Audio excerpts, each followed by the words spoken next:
නමෝ තස්සේ භගවතෝ අරහතෝ සම්මා සම්බුද්දස්සේ ප ဋ ාණ දේශකස්සේ නමෝ තස්සේ භගවතෝ අරහතෝ සම්මා සම්බුද්දස්සේ ප ဋ ාණ දේශකස්සේ නමෝ තස්සේ භගවතෝ අරහතෝ සම්මා සම්බුද්දස්සේ ප ဋ ාණ දේශකස්සේ විචිත්ත මති ගම්බීර මනන්ත නය මණ්ඩිතං ප ဋ ාණං සම්මසන්තස්සේ විමලාමිත බුද්ධියා යස්ස දේහා නික්ඛමින්සු සුභාචම්බන්න රන්සියෝ නීල පීතා රත්ත සේතා මංජිත්ථා ච පබස්සරා තන් ලෝකනාථං සුගතං ධම්මං ච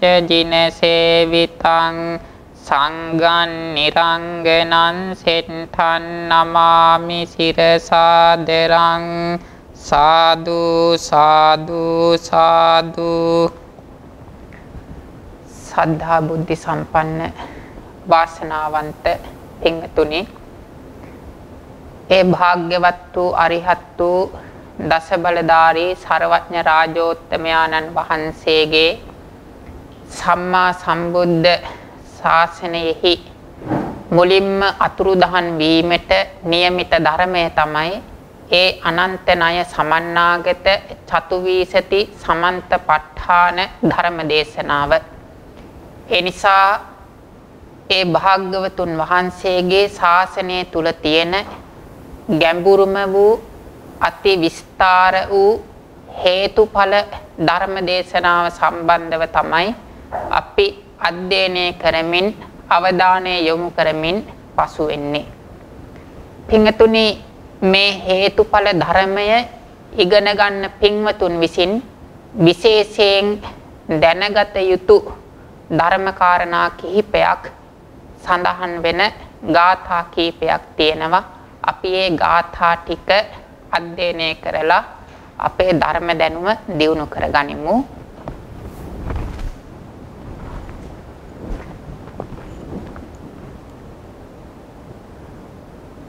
පළවෙනි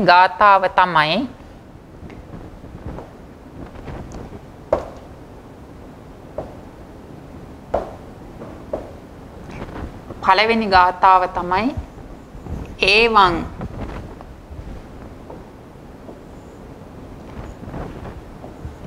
ඒවං සමුප්පන්න මිදං ඒවං සමුප්පන්න මිදං සහේතුකං ඒවං සමුප්පන්න මිදං සහේතුකං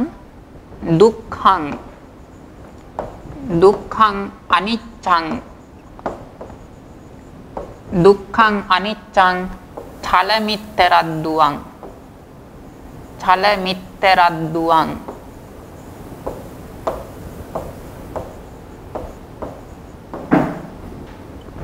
දුක්ඛං අනිච්චං ඡලමිත්තරද්දුවං ධම්මේහි ධම්මා භවන්ති හේතුසෝ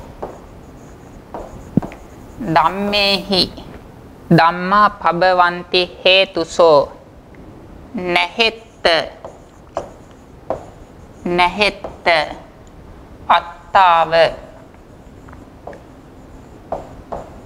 පරෝව විජ්ජති.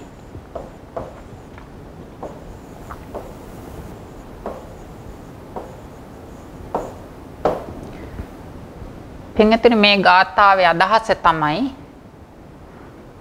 ඒවං මෙසේ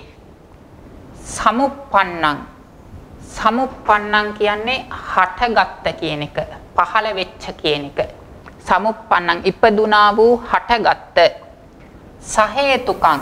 සහේතුකං කියලා කියන්නේ ප්‍රත්‍ය සහිත වූ, මෙසේ හටගත්තා වූ, මෙසේ පහළ වුණා වූ, සහේතුකම් ප්‍රත්‍ය සහිත වූ. ඉදං ඉදන් කියලා කියන්නේ සංසාර චක්‍රය. එහෙම නැත්නම් නාම රූප පරම්පරාව.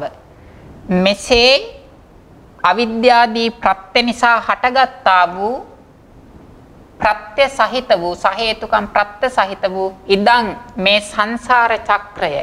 එහෙම නැත්නම් නාම රූප ධර්ම පරම්පරාව දුක්ඛං මේ සෑම නාම රූප ධර්මයක්ම ලෞකික සෑම නාම රූප ධර්මයක්ම අබින්න සම්පටිපීලනට්ඨේන අබින්න සම්පටිපීලනට්ඨේන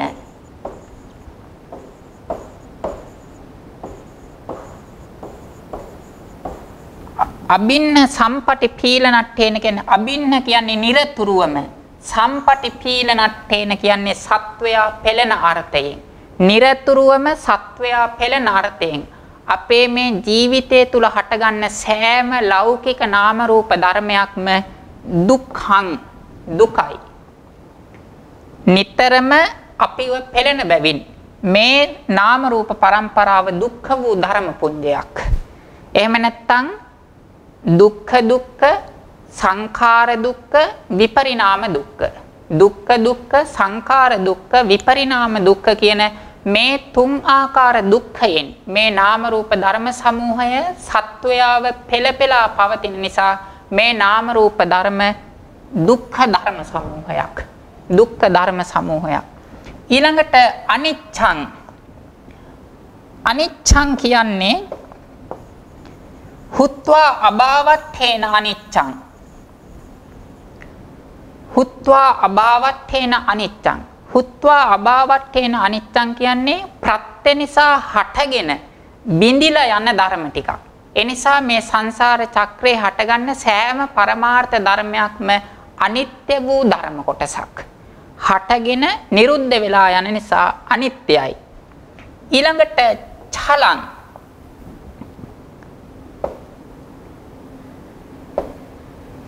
ඡලං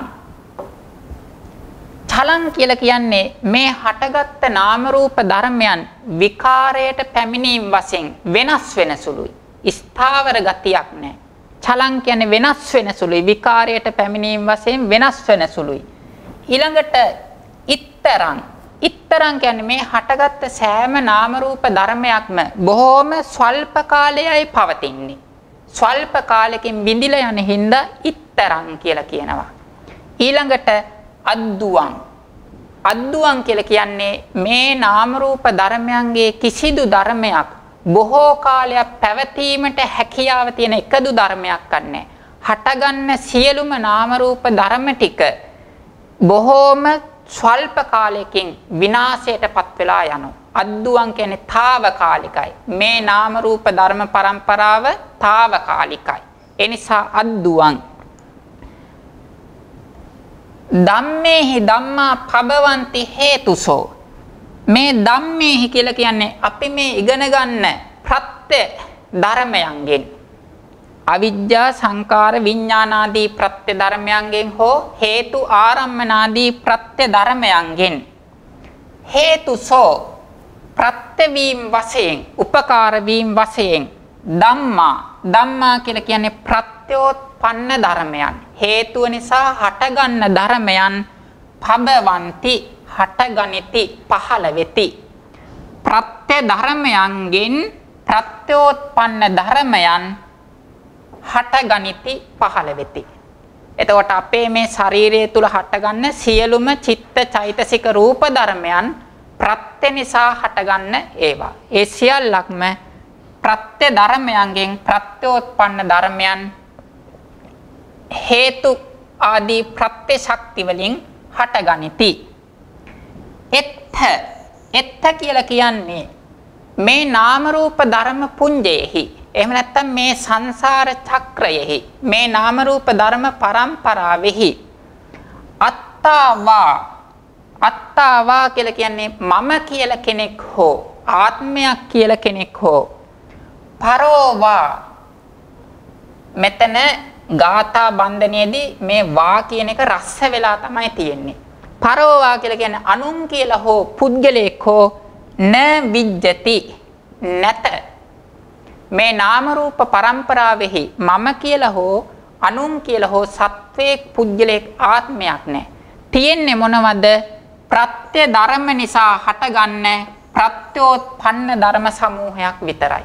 ප්‍රත්‍ය ධර්ම නිසා හටගන්න ප්‍රත්‍යෝත්පන්න ධර්ම සමූහයක් විතරයි තියෙන්නේ. මේ තමයි පළවෙනි ගාථාවේ අදහස. ඊළඟට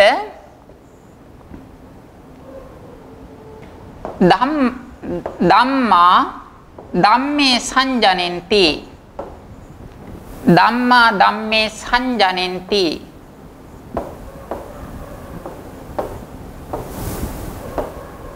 හේතු සම්භාර පච්චය හේතු සම්භාර පච්චය ධම්මා ධම්මේ සංජනන්ති හේතු සම්භාර පච්චය හේතු නංච නිරෝධාය ධම්මෝ බුද්දේන දේශිතෝ ධම්මෝ බුද්දේන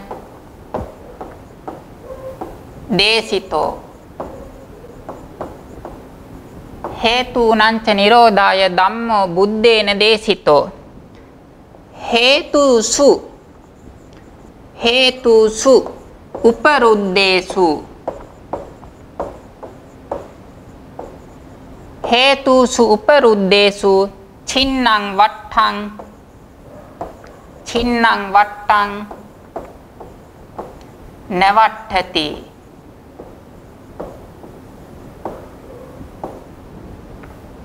මේ ගාථාවේ අදහස තමයි හේතු සම්භාර පච්චය ප්‍රත්‍යෝත්පන්න ධර්මයන් ඉපදවීමට උපකාර වන ප්‍රත්‍ය ශක්ති නිසා ධම්මා ප්‍රත්‍ය ධර්මයෝ ධම්මේ ප්‍රත්‍යෝත්පන්න ධර්මයන් ප්‍රත්‍ය ධර්මයෝ ප්‍රත්‍යෝත්පන්න ධර්මයන් සංජනන්ති උපදවති. එතකොට ප්‍රත්‍ය ධර්මයන් තමයි ප්‍රත්‍යෝත්පන්න ධර්මයන් උපදවන්නේ. එතෙන්දී මතක තියාගන්න ඕන කාරණාව තමයි ප්‍රත්‍ය ධර්මයන්ගේ මම ප්‍රත්‍යෝත්පන්න ධර්මය උපදවනවා කියලා අදහසක් උත්සාහයක් නැහැ. හුදෙක් ප්‍රත්‍ය ධර්මයේ නිසා ප්‍රත්‍යෝත්පන්න ධර්මයන් පහළ වෙනවා. හේතුනංච නිරෝධාය මේ ප්‍රත්‍යෝත්පන්න ධර්ම සමූහය මේ සංසාර චක්‍රයේ උපදවන පවත්වන හේතු ධර්මයන්ගේ අවිජ්ජා සංඛාරාදී හේතු ධර්මයන්ගේ ප්‍රත්‍ය ධර්මයන්ගේ නිරෝධාය නිරුද්ධ වීම පිණිස නැතිවීම පිණිස බුද්දේන බුදුරජාණන් වහන්සේ විසින් ධම්මෝ දේශිතෝ ධර්මයේ දේශනා කරන ලදී. එතකොට භාග්‍යවතුන් වහන්සේ විසින් කුමක් සඳහාද මේ ධර්මයේ දේශනා කළා තියෙන්නේ? අපේ මේ නාම රූප ධර්ම පරම්පරාව පවත්වන අවිජ්ජා සංඛාරාදී ප්‍රත්‍ය ධර්මයන්ගේ නිරුද්ධ කිරීම සඳහා හේතුසු උපරුද්දේසු ඒ අවිද්‍යා සංඛාරාදී ප්‍රත්‍ය ධර්මයන් නිරුද්ධ වූ කල්හි චින්නං වට්ටන් නවට්ටති. චින්නං කියන්නේ මේ සංසාරය පවත්වන හේතු සිඳුණු කල්හි මේ සිඳුනා වූ සංසාර චක්‍රය නවට්ටති. එතනින් එහාට පෙරළමින් නොපවතී කියන අදහසයි. හේතුසු උපරුද්දේසු චින්නං වට්ටන් නවට්ටති. අවිද්‍යා සංඛාරාදී මේ නාම රූප ධර්ම පරම්පරා පවත්වන හේතු ධර්මයන් නිරුද්ධ වූ කල්හි ඒ ප්‍රත්‍ය නිරුද්ධ වූ සංසාර චක්‍රයේ එතනින් එහාට නොපවතී. ඒ කියන්නේ පරිනිබ්බාන චුතිසිතෙන් පස්සේ මේ නාම රූප පරම්පරාව සම්පූර්ණයෙන්ම නතර වෙනවා. ඊළඟට ඒවන් දුක්ඛන්ත කිරියාය ඒවන් දුක්ඛන්ත කිරියාය ඒවන් දුක්ඛන්ත කිරියාය බ්‍රහ්මචරීද විජ්ජති. ඒවන් දුක්ඛන්ත කිරියාය බ්‍රහ්මචරීද විජ්ජති. සත්තේච නූපලබ්බන්තේ සත්තේච නූපලබ්බන්තේ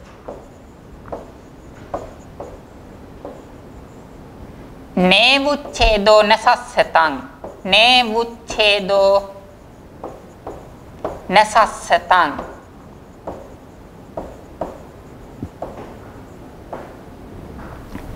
එවං මෙන්න මේ විදියට මොන විදියටද ප්‍රත්‍ය ධර්මයන් නිරුද්ධ කිරීම වශයෙන් දුක්ඛන්ත කිරියාය මේ නාම රූප ධර්ම පරම්පරාව අවසන් කිරීම සඳහා දුක්ඛ කියලා කියන්නේ මේ නාම රූප පරම්පරාව අන්ත කියලා කියන්නේ කෙලවර කිරියාය කියන්නේ කිරීම සඳහා මේ ප්‍රත්‍යයන් නිරුද්ධ කරලා මේ ප්‍රත්‍ය නිසා හටගන්න නාම රූප සංඛ්‍යාත දුක කෙලවර කිරීම සඳහා ඉද මේ ශාසනයෙහි බ්‍රහ්මචර්යා මේ ආර්ය අෂ්ටාංගික මාර්ගයේ සංඛ්‍යාත බ්‍රහ්මචර්යාව එහෙම නැත්නම් සීල සමාධි ප්‍රඥා සංඛ්‍යාත ගුණධර්ම සමූහය විජ්ජති විද්‍යමාන වේ. එතකොට අපි මේ අධ්‍යයනය කරනේව සීලාදී සමා ගුණධර්ම පුරණේවා මම මෙහෙමයි අහවල්ලු මෙහෙම නෑ ආදී වශයෙන් කෙලෙස් ඇති කර ගැනීම සඳහා නෙවෙයි තියෙන්නේ. එතකොට මේ ගුණධර්මයන් කුමක් සඳහාද තියෙන්නේ? දුක කෙලවර කිරීම සඳහා. දුක කෙලවර කිරීම සඳහා. සත්‍යේච නූපලබ්බන්තේ නේවුච්ඡේදෝ නසස්සතං. ඒ කියන්නේ මේ නාම රූප ධර්ම පරම්පරාවේ සත්වයක් විද්‍යමාන නොවන කල්හි මේ මරණයෙන් පස්සේ ආත්ම භාවයේ සිඳෙනවා කියන උච්ඡේද දෘෂ්ටිය හෝ මරණයෙන් පස්සේ ආත්මය දිගින් දිගට ගමන් කරනවා කියන සාස්වත දෘෂ්ටිය හෝ කෙසේනම් පවතින්නද කියන එකයි ඒ ගාථාවේ අදහස.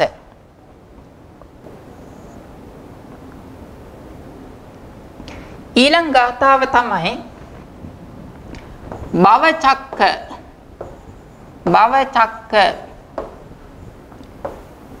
මපදාලෙත්වා භවචක්ක මපදාලෙත්වා අසනි විචක්කමිව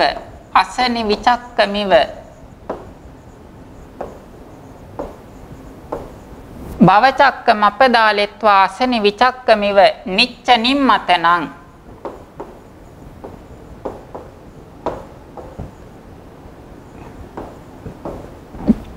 භවචක්ක මපදාලෙත්වා අසනි විචක්කමිව නිච්ච නිම්මතනං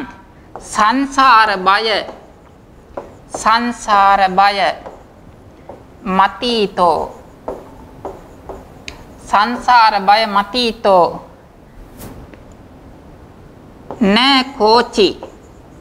නකෝචි සුපිනන්තරේපි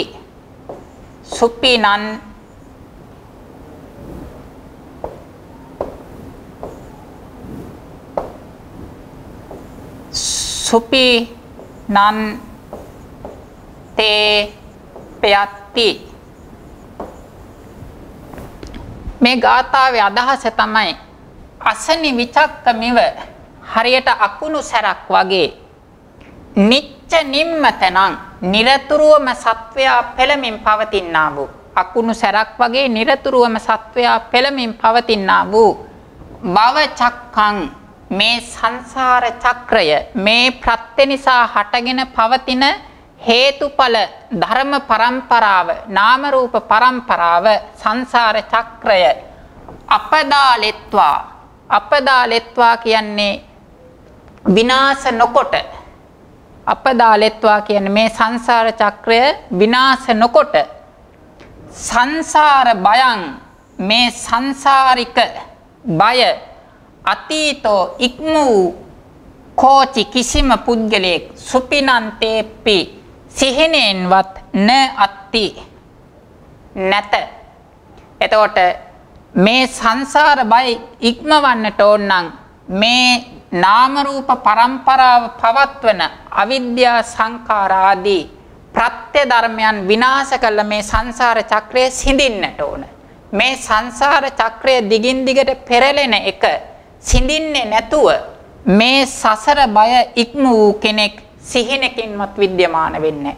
යම් කිසි කෙනෙක් මේ සංසාර බය ඉක්මවල නිවනට පැමිණියා නම් ඒ සියලු සත්වයන් අවිද්‍යා සංඛාරාදී මේ නාම රූප ධර්ම පරම්පරාව පවත්වන හේතු විනාශ කරලමයි නිවනටපත් උනේ සසර දුකෙන් අත මිදුනේ. ඒ නිසා ඊළඟ ගාථාව තමයි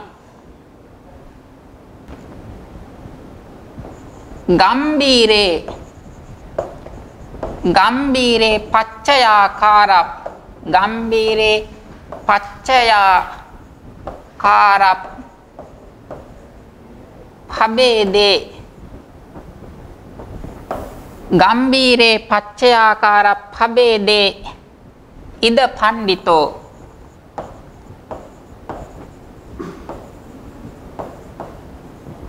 ගම්බීරේ පච්චයාකාර භබේදේ ඉද පණ්ඩිතෝ යථා ගාදං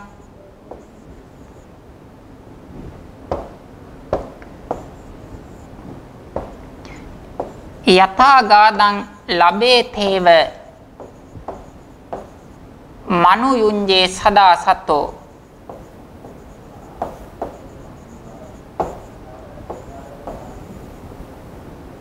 සදා සතෝ.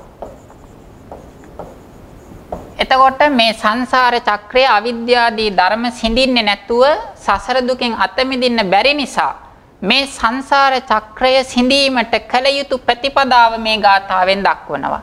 ඒ තමයි ගම්බීරේ අවබෝධ කර ගැනීමට දුෂ්කර වූ ගැඹුරු වූ පච්චයාකාර භබේදේ ප්‍රත්‍ය ආකාර වශයෙන් ප්‍රභේද වූ මේ හේතුඵල ධර්මයෙහි පටිච්ච සමුප්පාද ධර්මයෙහි පණ්ඩිතෝ ඥානවන්ත පුද්ගලයා යතා යම්සේ මේ ප්‍රත්‍ය ධර්මයන් පිළිබඳව ප්‍රත්‍යෝත්පන්න ධර්මයන් පිළිබඳව ඥානය ලැබේත ලබන්නේ නම් ඒවං ඒ විදියට සදා සෑම විටම සතෝ සිහි නුවණින් යුතුව අනුයුඤ්ජේ උත්සාහ කරන්නේය.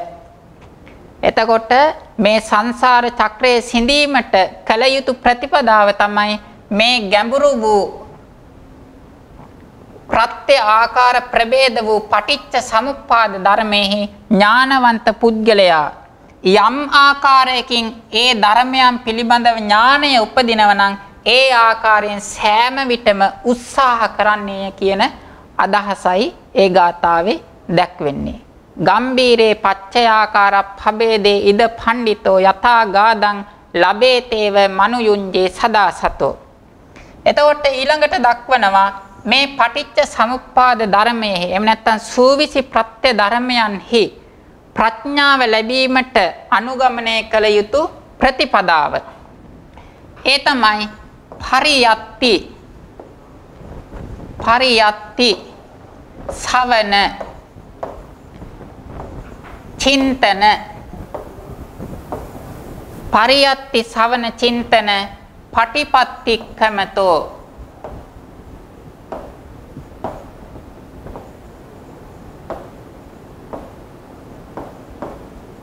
පටිපත්තික්කමතෝ සදා දීරෝ පරියත්ති සවන චින්තන පටිපත්තික්කමතෝ සදා දීරෝ තත්ථ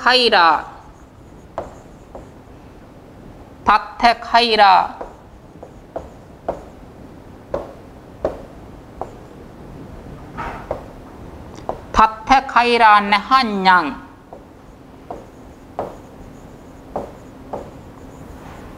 කරණීය තරං තතෝ අත්ති.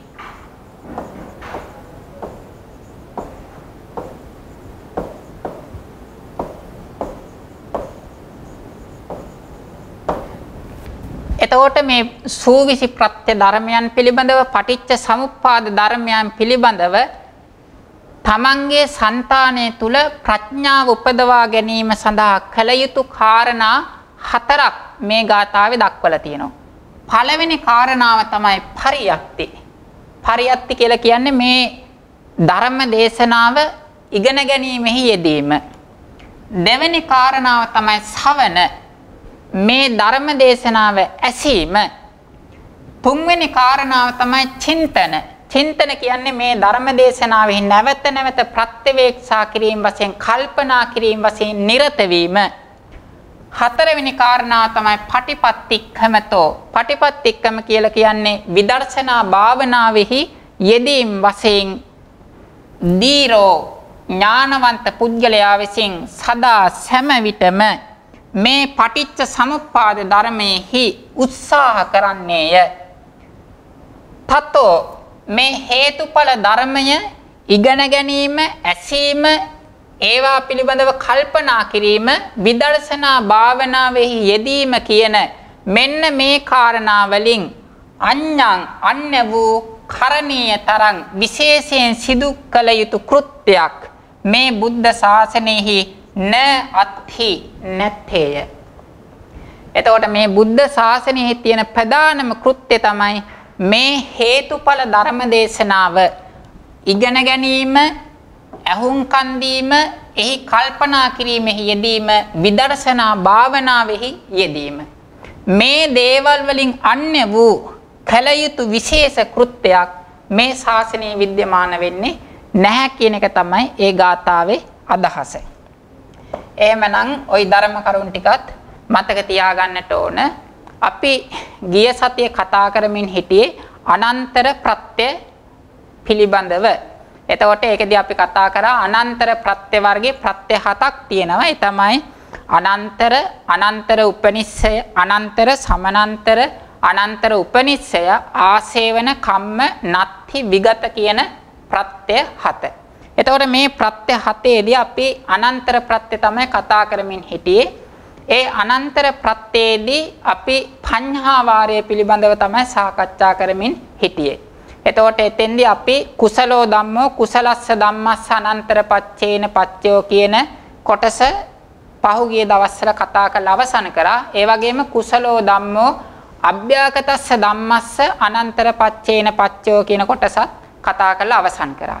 ඊළඟ කොටස තමයි අකුසලෝ ධම්මෝ අකුසලස්ස ධම්මස්ස අනන්තර පච්චේන පච්චයෝ. අපි කිව්වා මේකට විදිපාලිය කියලා. අකුසලෝ ධම්මෝ අකුසලස්ස ධම්මස්ස අනන්තර පච්චේන පච්චයෝ. ඊළඟට අනුවාද පාළිය තමයි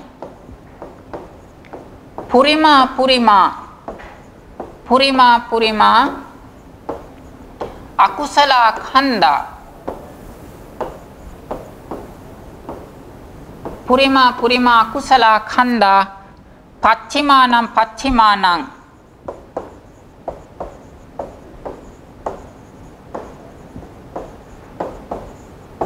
අකුසලානං ඛණ්ඩානං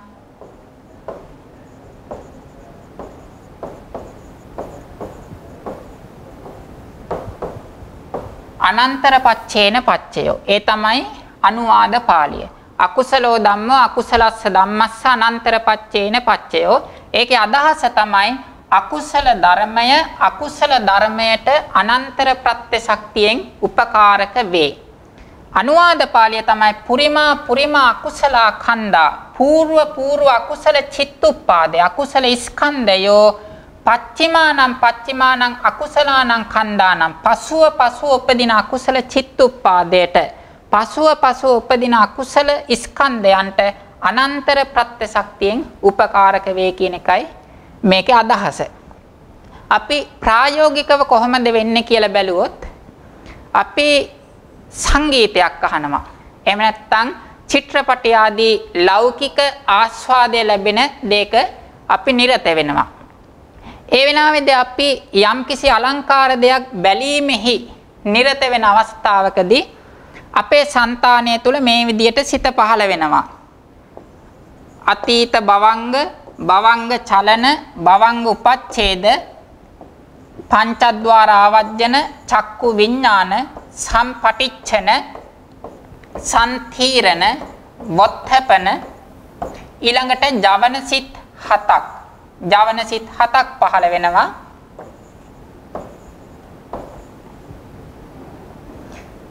ඊළඟට තදාරම්මන, ඊළඟට භවංග. මේ තමයි අපේ సంతානය තුල ඉෂ්ට වූ ආස්වාදනීය රූපයක් ගැටුණු කලෙහි ඇතිවෙන සිත් පේලිය.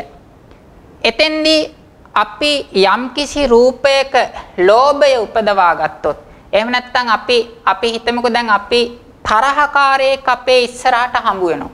එතකොට මේ තරහකාරයාගේ රූපය දකිනකොටම අපේ సంతානය තුළ ද්වේෂ මූලික සිතක් ඇති වෙන්නේ. අපි ආදරය කරන කෙනෙක් අපේ ජීවිතයේ ඉස්සරහට හම්බුනොත් ඒ අපි ආදරය කරන කෙනා දකින අවස්ථාවේ ඔහුගේ රූපය අරමුණු කරගෙන අපේ సంతානයේ ලෝභ සිතක් හටගන්නේ. එතකොට තරහකාරයෙක් දැක්කහම ද්වේෂ සිතක් හටගන්නවා. අපි ආදරය කරන කෙනෙක් දැක්කොත් අපේ సంతානය තුල ඔහු අරමුණු කරගෙන ඔහුගේ රූපයන් අරමුණු කරගෙන ලෝභ සිතක් හටගන්නවා. ඒ වෙලාවේ චක්කුද්්වාරික චිත්ත වීතිය මේ විදියට හටගන්න පුළුවන්. මෙතෙන්දී අපි උදාහරණයක් විදියට අපි තරහ කවුරු හරි ගත්තොත් මෙතන උපදින්නේ ජවන කෘත්‍ය වශයෙන් ද්වේෂ මූලික සිතක්. ද්වේෂ මූලික සිතක් ගත්තාම සිත සහ ඒවා යෙදෙන චෛතසික ගත්තයින් පස්සේ සබ්බචිත්ත සාධාරණ චෛතසික 7 යෙදෙනවා. ඊළඟට විතක්ක විචාර අදිමොක්ක විරිය ඡන්ද කියන අන්‍ය සමාන චෛතසික 5 යෙදෙනවා. ඊළඟට මෝහ චතුස්කය යෙදෙනවා. මෝහ අහිරික අනුත්තප්ප උද්දච්ච කියන මෝහ චතුස්කය යෙදෙනවා. ඊළඟට දෝෂ ඉස්සා මච්චරිය කුක්කුච්ච කියන එකෙන් දෝෂ චෛතසිකය කියන එක චෛතසිකයක් යෙදෙනවා. ඉරිසියාව මච්චරිය කුක්කුච්චය ඒ තරහකාරයේ දකින්න වෙලාව සාමාන්‍යයෙන් ඇති වෙන්නේ නැති අවස්ථාවක් තමයි මේ උදාහරණයට ගත්තේ. එතකොට මෙතන චෛතසික තියෙනවා. චෛතසික 17ක් තියෙනවා.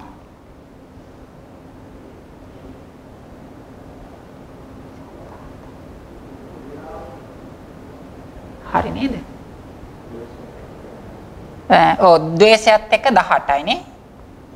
7යි 5යි 12යි 16යි ද්වේෂයයි 17යිද? 17යි මේක සිත. 17යි නේ. ඔව්. එතකොට සිත සහ චෛතසික 17ක්. ද්වේෂ මූලික සිතේ සිත සහ චෛතසික 17ක් හට ගන්නවා. එතකොට මෙන්න මේ චිත්තුප්පාදය තමයි මෙතන සිත සහ ඒ සිතේ යෙදෙන චෛතසික 17. මෙන්න මේ චිත්තුප්පාදය තමයි ජවන කෘත්‍ය වශයෙන් අපේ సంతානය තුල හටගන්නේ. අපේ ඉදිරියට තරහකාරයෙක් ආවොත් අපේ సంతානය තුල චක්කුද්්වාරික වීතිය ද්වේෂ මූලික සිතක් හටගන්නවා. එතකොට මේ සිත සහ චෛතසික 17ක් තියෙනවා. මෙතෙන්දි මේ චෛතසික 14න් වේදනාව වේදනා ස්කන්ධය, සංඥාව සංඥා ස්කන්ධය, ඊතුරු චෛතසික 15 සංස්කාර ස්කන්ධය, සිත විඥාන ස්කන්ධය. මේ විදිහට මේ පළවෙනි ජවන චිත්තුප්පාදය කියන්නේ නාම ස්කන්ධ 4ක පහළ වීමක්.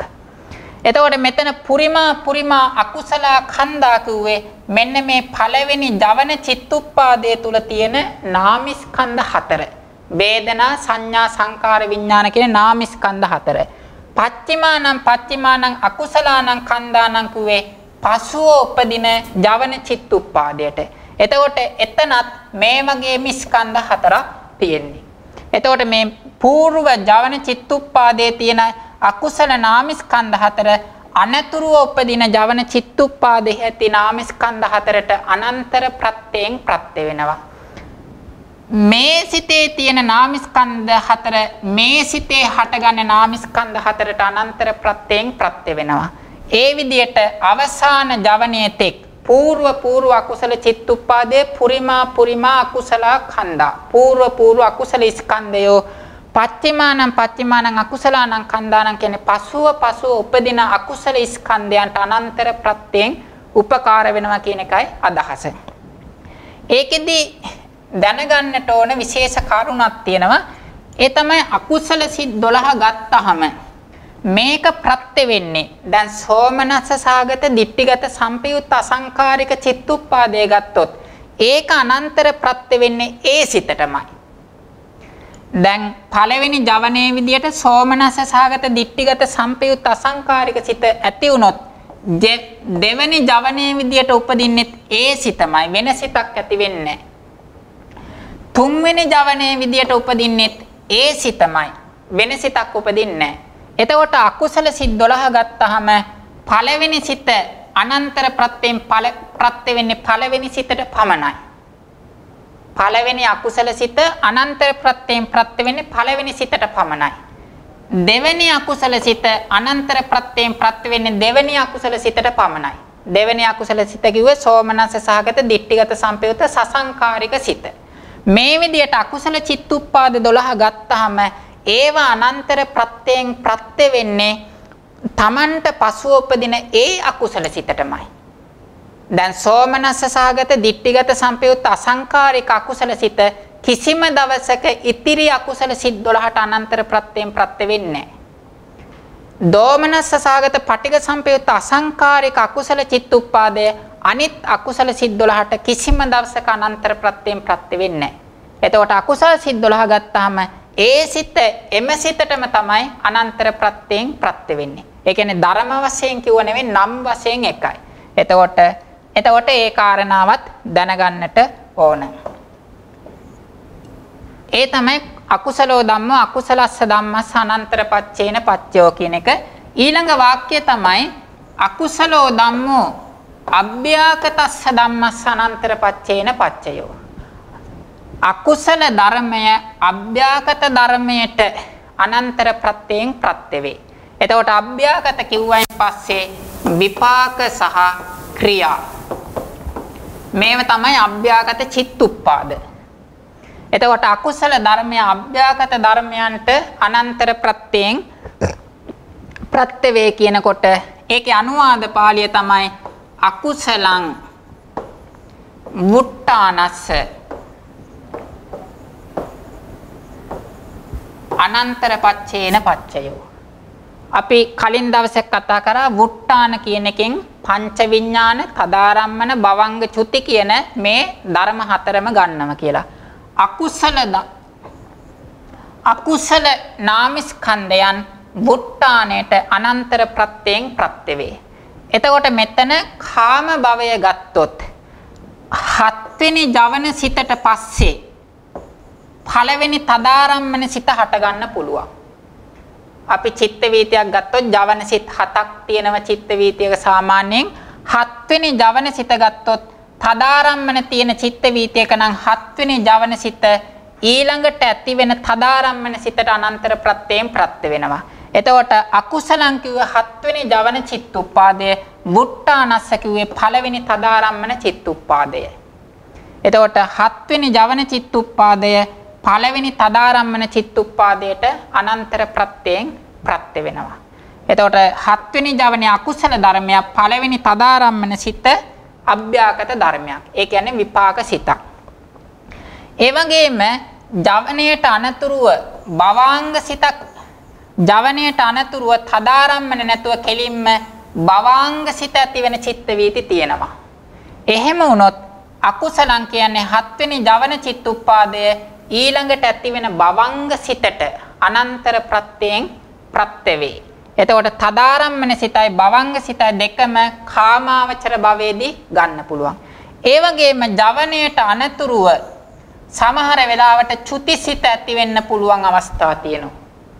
ඒ වෙලාවේ අකුසල ජවනයකට අනතුරුව චුතිසිත ඉපදුනොත් මේ චුතිසිතටත් පස්වෙනි ජවන චිත්තුප්පාදය අනන්තර ප්‍රත්‍යයෙන් ප්‍රත්‍ය වෙනවා. එතකොට කාමාවචර ලෝකේ ගත්තාම තදාරම්මන සිතට භවංග සිතට චුති සිතට කියන මේ තුනටම අකුසල චිත්තුප්පාදය ප්‍රත්‍ය වෙන්න පුළුවන්. හැබැයි රූපාවචර බ්‍රහ්මයෝ ගත්තොත් ඒ කට්ටියට මේ අකුසලයේ ප්‍රත්‍ය වෙන්නේ අනිවාර්යයෙන්ම භවංග සිතට පමණයි. මොකද හේතුව රූපාවචර බ්‍රහ්මයන්ගේ సంతානය තුල සහ අරූපාවචර බ්‍රහ්මයන් තුල තදාරම්මන සිත් උපදින්නේ නැහැ. තදාරම්මන සිත් උපදින්නේ. ඒ හින්දා රූපාවචර බ්‍රහ්මයන්ගේ සහ අරූපාවචර බ්‍රහ්මයන් තුල අකුසල සිතක් හටගත්තොත් ඒක අවසන් වෙන්නේ අනිවාර්යයෙන්ම භවංග සිතකින්. භවංග සිතකින්. එතකොට අන්තිම අකුසල චිත්තුප්පාදයේ භවංග සිතට රූපාවචර අරූපාවචර භවංග සිතට අනන්තර ප්‍රත්‍යයෙන් ප්‍රත්‍ය වෙනවා. කාමාවචර ලෝකයේ ගත්තාම තදාරම්මන භවංග චුති කියන සිත් තුනම ගන්න පුළුවන්. එතකොට මේක තමයි අකුසලම් වුට්ටානස්ස අනන්තර පච්චේන පච්චයෝ කිව්වේ. ඊළඟ වාක්‍යය තමයි අභ්‍යාකතෝ ධම්මෝ අභ්‍යාකතස්ස ධම්මස්ස අනන්තර පච්චේන පච්චයෝ. අභ්‍යාගතෝ ධම්මෝ අභ්‍යාගතස්ස ධම්මස්ස අනන්තර පච්චේන පච්චයෝ කිව්වේ අභ්‍යාගත ධර්මය අභ්‍යාගත ධර්මයට අනන්තර ප්‍රත්‍යයෙන් ප්‍රත්‍ය වේ. ඒකේ තියෙන පළවෙනි වාක්‍යය තමයි පුරිමා පුරිමා විපාක අභ්‍යාගතා ක්‍රියා අභ්‍යාගතා khanda පච්චිමානං පච්චිමානං විපාක අභ්‍යාගතානං කිරියා අභ්‍යාගතානං අනන්තර පුරිමා පුරිමා විපාක අභ්‍යාගතා කිරියා අභ්‍යාගතා khanda පච්චිමානං පච්චිමානං විපාක අභ්‍යාගතානං කිරියා අභ්‍යාගතානං khanda නං අනන්තර පච්චේන පච්චයෝ. එතන పూర్ව විපාක චිත්තුප්පාදය හෝ ක්‍රියා චිත්තුප්පාදය පසුව උපදින විපාක චිත්තුප්පාදයට හෝ ක්‍රියා චිත්තුප්පාදයට අනන්තර ප්‍රත්‍යයෙන් ප්‍රත්‍ය වේ. මේක අට කතාවේ නම් කියලා තියෙනවා විපාක චිත්තුප්පාදයට ප්‍රත්‍ය වීම සහ ක්‍රියා චිත්තුප්පාදයට ප්‍රත්‍ය වීම තමයි මෙතන දක්වලා තියෙන්නේ කියලා. දැන් එතෙන්දි ගත්තොත් දැන් චක්කුද්්වාරික වීතියක් ගත්තොත් අතීත භවංග චලන භවංග උපච්ඡේද පංචද්වාර ආවජ්ජන චක්කු විඥාන සම්පටිච්ඡන සම්තිරණ වොත්තපන ඊළඟට ජවන සිත් 7යි ඊළඟට තදාරම්මන ඊළඟට භවංග ওই විදියට ඇති වෙන්න පුළුවන්. මෙතන පුරිමා විපාක අභ්‍යාගතා කිව්වේ මේ పూర్වයේ හටගන්න මේ විපාක චිත්තුප්පාද භවංග සිත් කියලා කියන්නේ විපාක සිත්. එතකොට මේ పూర్ව විපාක චිත්තුප්පාදයේ පසුව උපදින විපාක චිත්තුප්පාදයට අනන්තර ප්‍රත්‍යයෙන් ප්‍රත්‍ය වෙනවා. ඒ වගේම මෙතන චක්කු විඥාන සම්පටිච්ඡන සම්තිරණ කියන මේ ඔක්කොම විපාක සිත්. මේ పూర్ව විපාක චිත්තුප්පාදයේ පසුව උපදින විපාක චිත්තුප්පාදයට අනන්තර ප්‍රත්‍යයෙන් ප්‍රත්‍ය වෙනවා. සම්පටිච්ඡන චිත්තුප්පාදයේ සම්තිරණ චිත්තුප්පාදයට අනන්තර ප්‍රත්‍යයෙන් ප්‍රත්‍ය වෙනවා. ඒ තමයි විපාක සිත් අතරේ අනන්තර ප්‍රත්‍ය වීම. ඒ වගේම පළවෙනි තදාරම්මන සිත දෙවෙනි තදාරම්මන සිතට. එතනත් තදාරම්මන කියලා කියන්නේ මහා විපාකටයි සම්තිරණ සිත් තුනයි කියන විපාක චිත්තුප්පාද. දෙවෙනි තදාරම්මන සිත පළවෙනි භවංගය. එතකොට භවංග සිත කියන්නේත් විපාක සිතක්. දෙවෙනි තදාරම්මන සිත කියන්නේත් විපාක සිතක්.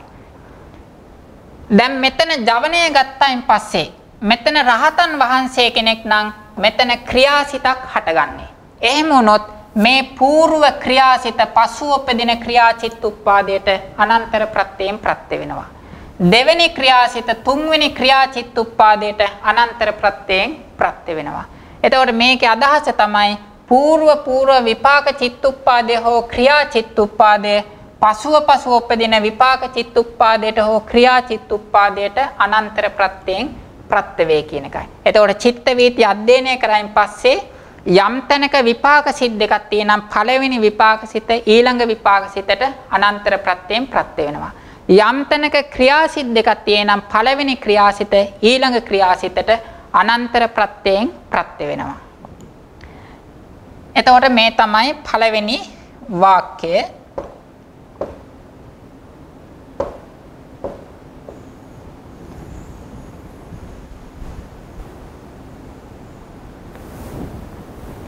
දෙවැනි වාක්‍යය තමයි භවංගං ආවජ්ජනාය අනන්තර පච්චේන පච්චයෝ. භවංග චිත්තුප්පාදය ආවර්ජන සිතට අනන්තර ප්‍රත්‍යයෙන් ප්‍රත්‍ය වේ. එතන භවංග විදියට ගන්න භවංග උපච්ඡේද පංචද්වාරය නම් පංචද්වාර ආවර්ජන සිත මනෝද්වාරය නම් මනෝද්වාර ආවර්ජන සිත. දැන් චිත්ත වීතියක් ගත්තාම භවංග චලන භවංග උපච්ඡේද කියලා නෙන්නේ. එතකොට මෙතන භවංගං කියලා කියන්නේ භවංග චිත්තුප්පාදය. එතකොට භවංග උපච්ඡේද චිත්තුප්පාදය පංචද්වාරික චිත්ත වීතියක් නම් පංචද්වාර ආවර්ජන චිත්තුප්පාදයට අනන්තර ප්‍රත්‍යයෙන් ප්‍රත්‍ය වෙනවා. මනෝද්වාර වීතියක් නම් මනෝද්වාර ආවර්ජන චිත්තුප්පාදයට අනන්තර ප්‍රත්‍යයෙන් ප්‍රත්‍ය වෙනවා. එතකොට භවංගං ආවර්ජනාය අනන්තර පච්චේන පච්චයෝ කිව්වේ ඒකයි. ඊළඟට තුන්වෙනි වාක්‍යය තමයි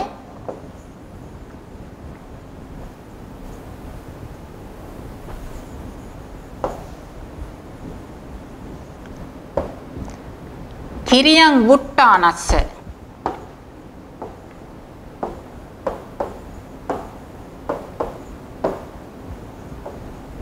කිරියම් වුට්ටානස්ස අනන්තර පච්චේන පච්චයෝ. එතන කිරියම් වුට්ටානස්ස කියලා කියනකොට නම් එතන පංචද්වාර ආවජ්ජන චිත්තුප්පාදය පංච විඥාණයට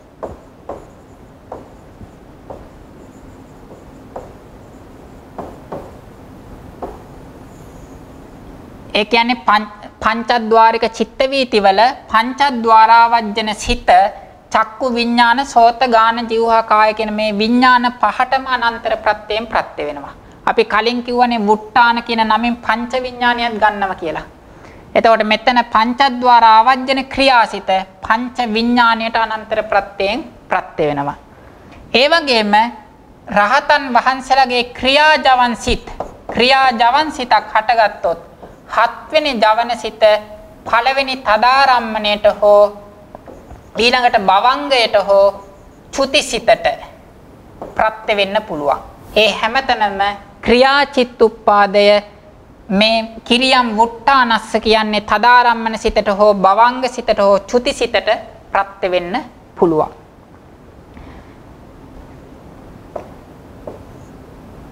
හතරවෙනි එක තමයි අරහතෝ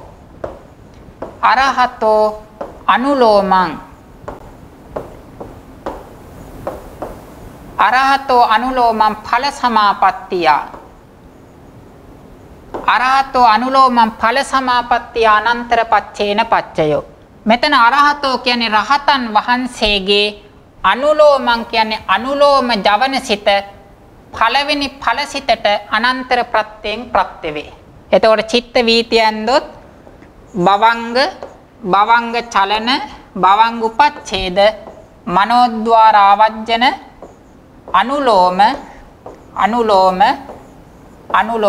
අනුලෝම ඊළඟට ඵලසිත ඉපදිලා අන්තිමට භවංගය වැටෙනවා. මේ තමයි රහතන් වහන්සේ කෙනෙක්ගේ ඵල සමාපatti චිත්ත වීතිය. එතකොට එතන අනුලෝම කියලා කිව්වේ කාමාවචර ක්‍රියාසිතක්. මෙතන අරහතෝ අනුලෝමං කිව්වේ රහතන් වහන්සේගේ මේ හතරවෙනි අනුලෝම සිත ඵල සමාපත්තිය කිව්වේ පළවෙනි ඵලසිතට අරිහත් ඵලසිතට අනන්තර ප්‍රත්‍යයෙන් ප්‍රත්‍ය වෙනවා. අරහතෝ අනුලෝමං ඵල සමාපත්තිය අනන්තර පච්චේන පච්චයෝ රහතන් වහන්සේලාට මේවා ක්‍රියාසිත. ඥාන සම්පයුත්ත මහා ක්‍රියාසිත හතරෙන් එකක් තමයි මේ අනුලෝම විදියට හතර වතාවක් හෝ තුන් වතාවක් උපදින්නේ. එතකොට එතෙන්දී අන්තිම අනුලෝම සිත පළවෙනි ඵලසිතට අනන්තර ප්‍රත්‍යයෙන් ප්‍රත්‍ය වීම තමයි අරහතෝ අනුලෝමං ඵල සමාපත්තිය අනන්තර පච්චේන පච්චයෝ කියලා දේශනා කරන්නට යෙදුනේ. ඊළඟට ඒ යටතේ අවසාන අනුවාද පාළිය තමයි නිරෝධා වුට්ටහන්තස්ස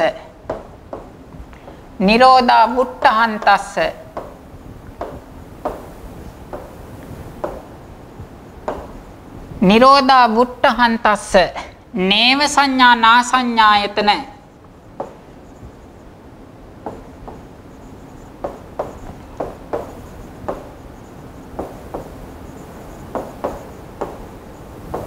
කිරියං ඵල සමාපත්තිය අනන්තර පච්චේන පච්චයෝ.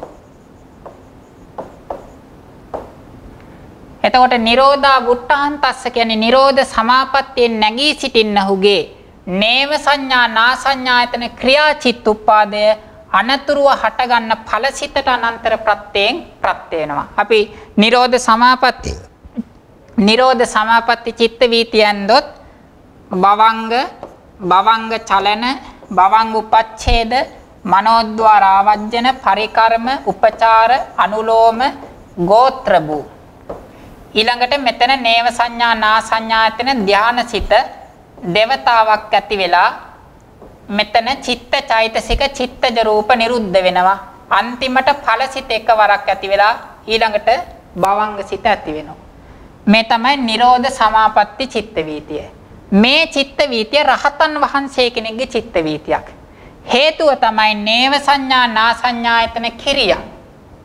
එතකොට මෙතන නේව සංඥා නා සංඥා යතන කිරියන් කියන්නේ නේව සංඥා නා සංඥා යතන සිත තමයි මෙතන දෙවතාවක් හටගෙන නිරුද්ධ වෙන්නේ. එතකොට මේ දෙවෙනි නේව සංඥා නා සංඥා යතන ක්‍රියා චිත්තුප්පාදයේ රහතන් වහන්සේගේ අරිහත් ඵලසිතට අනන්තර ප්‍රත්‍යයෙන් ප්‍රත්‍ය වෙනවා. ඒක තමයි නිරෝධා වුට්ටහන්තස්ස නේව සංඥා නා සංඥායතන කිරියම් ඵල සමාපත්තිය අනන්තර පච්චේන පච්චය කිව්වේ. රහතන් වහන්සේ නිරෝධ සමාපත්තියට සමවදින අවස්ථාවේ මේ දෙවෙනි නේව සංඥා නා සංඥායතන ක්‍රියා චිත්තුප්පාදයේ අරිහත් ඵලසිතට අනන්තර ප්‍රත්‍යයෙන් ප්‍රත්‍ය වෙනවා. මේ තමයි අභ්‍යාකතෝ ධම්මෝ අභ්‍යාකතස්ස ධම්මස්ස අනන්තර පච්චේන පච්චයෝ කියන කොටස. ඒක සම්පූර්ණයෙන්ම ඉවරයි. ඊළඟට තියෙන්නේ අභ්‍යාකතෝ ධම්මෝ කුසලස්ස ධම්මස්ස අනන්තර පච්චේන පච්චයෝ. අභ්‍යාකත ධර්මය කුසල ධර්මයකට අනන්තර ප්‍රත්‍යයෙන් ප්‍රත්‍ය වෙනවා. අනුවාද පාළිය තමයි ආවජ්ජනා. ආවජ්ජනා කුසලානං ඛණ්ඩානං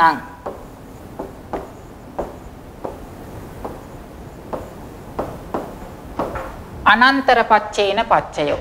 ආවජ්ජනා කුසලානං ඛණ්ඩානං අනන්තර පච්චේන පච්චයෝ. එතෙන්දී අපි මනෝද්වාරික චිත්ත වීතියක් ගත්තොත් භවංග චලන භවංග උපච්ඡේද මනෝද්වාර ආවජ්ජන ඊළඟට ජවන සිත් 7යි ඊළඟට භවංග හෝ තදාරම්මන භවංග වෙන්න පුළුවන්.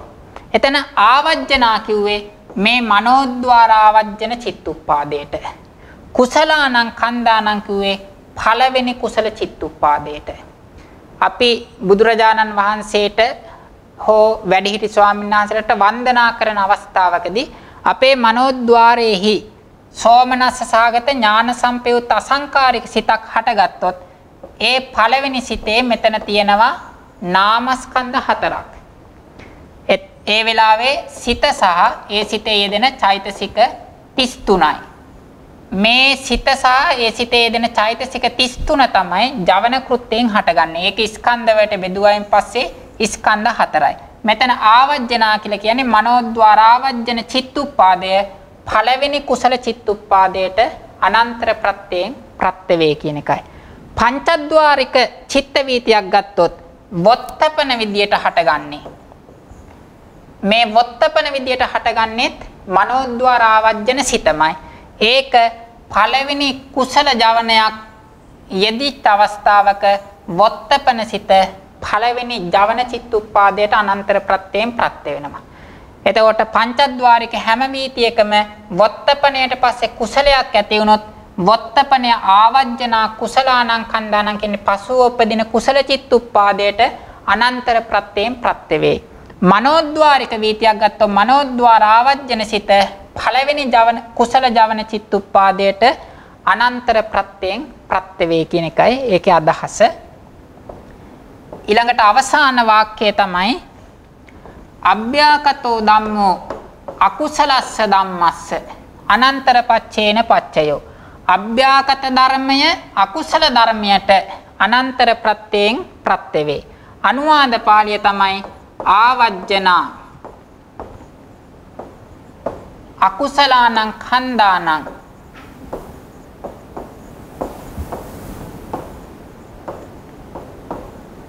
අනන්තර පච්චේන පච්චයෝ. එතකොට අභ්‍යාකතෝ ධම්මෝ අකුසලස්ස ධම්මස්ස අනන්තර පච්චේන පච්චයෝ. අභ්‍යාකත ධර්මය අකුසල ධර්මයකට අනන්තර ප්‍රත්‍යයෙන් ප්‍රත්‍ය වේ. ආවජ්ජනා ආවර්ජන චිත්තුප්පාදය අකුසලානං ඛණ්ඩානං පසුව උපදින අකුසල ස්කන්ධයන්ට අනන්තර ප්‍රත්‍යයෙන් ප්‍රත්‍ය වේ. ඒකත් අර කලින් කුසල සිතේ කිව්වා වගේම මනෝද්වාරික චිත්ත වීතියක් නම් මේ මනෝද්වාර ආවජ්ජන චිත්තුප්පාදය පළවෙනි අකුසල ජවන චිත්තුප්පාදයට. ඒ කියන්නේ අකුසල සිත් 12ම මෙතන යෙදෙන්න පුළුවන්. මේ මනෝද්වාර ආවජ්ජන සිත පළවෙනි ජවන චිත්තුප්පාදයට ප්‍රත්‍ය වෙනවා. එතකොට ආවජ්ජනා කියලා කියන්නේ මනෝද්වාර ආවජ්ජන චිත්තුප්පාදය. අකුසලානං ඛණ්ඩානං කියන්නේ පළවෙනි අකුසල ජවන චිත්තුප්පාදය. පංචද්වාරික චිත්ත වීතියක් ගත්තොත් වොත්තපන සිත. මේ වොත්තපන සිත පළමුවෙන් හටගන්න අකුසල ජවන සිතට අනන්තර ප්‍රත්‍යයෙන් ප්‍රත්‍ය වෙනවා. පංචද්වාරික සිත්වල පංචද්වාරික චිත්ත වීතිවල වොත්තපන සිතත් මේ ආවර්ජන කියන එකෙන් ගන්නවා. මනෝද්වාරික වීතිවල මනෝද්වාර ආවර්ජන සිත කියන එකත් මේ ආවර්ජන විදියට ගන්නවා. එතකොට අකුසලානං කන්දානං කියන්නේ පළවෙනි අකුසල ජවන චිත්තුප්පාදය. එතකොට අනන්තර ප්‍රත්‍යයේ තියෙන කොටස් 7ක් තිබුණා. මුලින්ම කුසලෝ ධම්මෝ කුසලස්ස ධම්මස්ස, ඊළඟට කුසලෝ ධම්මෝ අභ්‍යාගතස්ස ධම්මස්ස, අකුසලෝ ධම්මෝ අකුසලස්ස ධම්මස්ස, අකුසලෝ ධම්මෝ අභ්‍යාගතස්ස ධම්මස්ස, අභ්‍යාගතෝ ධම්මෝ අභ්‍යාගතස්ස ධම්මස්ස, අභ්‍යාගතෝ ධම්මෝ කුසලස්ස ධම්මස්ස, අභ්‍යාගතෝ ධම්මෝ අකුසලස්ස ධම්මස්ස කියලා මේ විදියට පඤ්ඤා වාරයේ අනන්තර ප්‍රත්‍යයට විදිපාලි 7ක් සහ අනුවාද පාලි සමූහයක් තියෙනවා. විදිපාලි 7ක් තියෙනවා. මේ විදිපාලි 7 තමයි සුද්ධ සංඛ්‍යාවලදී අනන්තරේ සත්ත්‍ය කියලා දේශනා කරන්නේ. අනන්තරේ සත්ත්‍ය.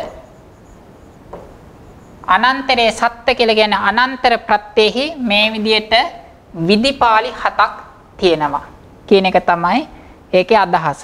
එහෙමනම් අනන්තර ප්‍රත්‍ය සම්බන්ධව ප්‍රත්‍ය නිර්දේශ වාරයේ කොටසත් අවසන් කරා. ඊළඟට පඤ්ඤා වාරයේ කොටසත් සම්පූර්ණයෙන්ම අවසන් කරා.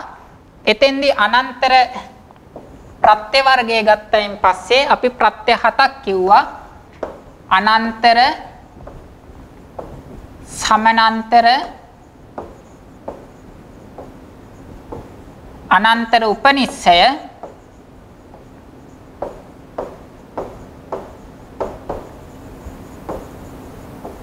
අනන්තර උපනිස්සය, ආසේවන, අනන්තර කම්ම,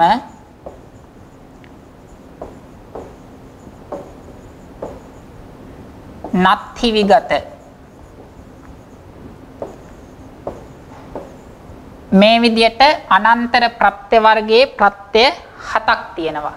මේ ප්‍රත්‍ය 7න් පඤ්ඤා වාරවල මේ අනන්තර ප්‍රත්‍ය, සමානන්තර ප්‍රත්‍ය, අනන්තර උපනිස්සය ප්‍රත්‍ය, නත්ති ප්‍රත්‍ය, විගත ප්‍රත්‍ය කියන මේ ප්‍රත්‍ය පහේම පාලිය සමානයි. දැන් අනන්තර ප්‍රත්‍ය කුසලෝ ධම්මෝ කුසලස්ස ධම්මස්ස අනන්තර පච්චේන පච්චයෝ. සමානන්තර ප්‍රත්‍ය නම් ඒකම කරණ පාඨය විතරයි වෙනස් වෙන්නේ. කරණ පාඨය විතරයි වෙනස් වෙන්නේ. අනන්තර පච්චේන කියන එක වෙනුවට සමානන්තර පච්චේන පච්චයෝ. මේකට උපනිස්සය පච්චේන පච්චයෝ. නත්ති ප්‍රත්‍ය නම් නත්ති පච්චේන පච්චයෝ. විගත ප්‍රත්‍ය නම් විගත පච්චේන පච්චයෝ. එතකොට පඤ්ඤා වාර හැම එකකම අනන්තර, සමානන්තර, අනන්තර උපනිස්සය, නත්ති විගත කියන ප්‍රත්‍ය පහේම පාලිය සම්පූර්ණයෙන් සමානයි.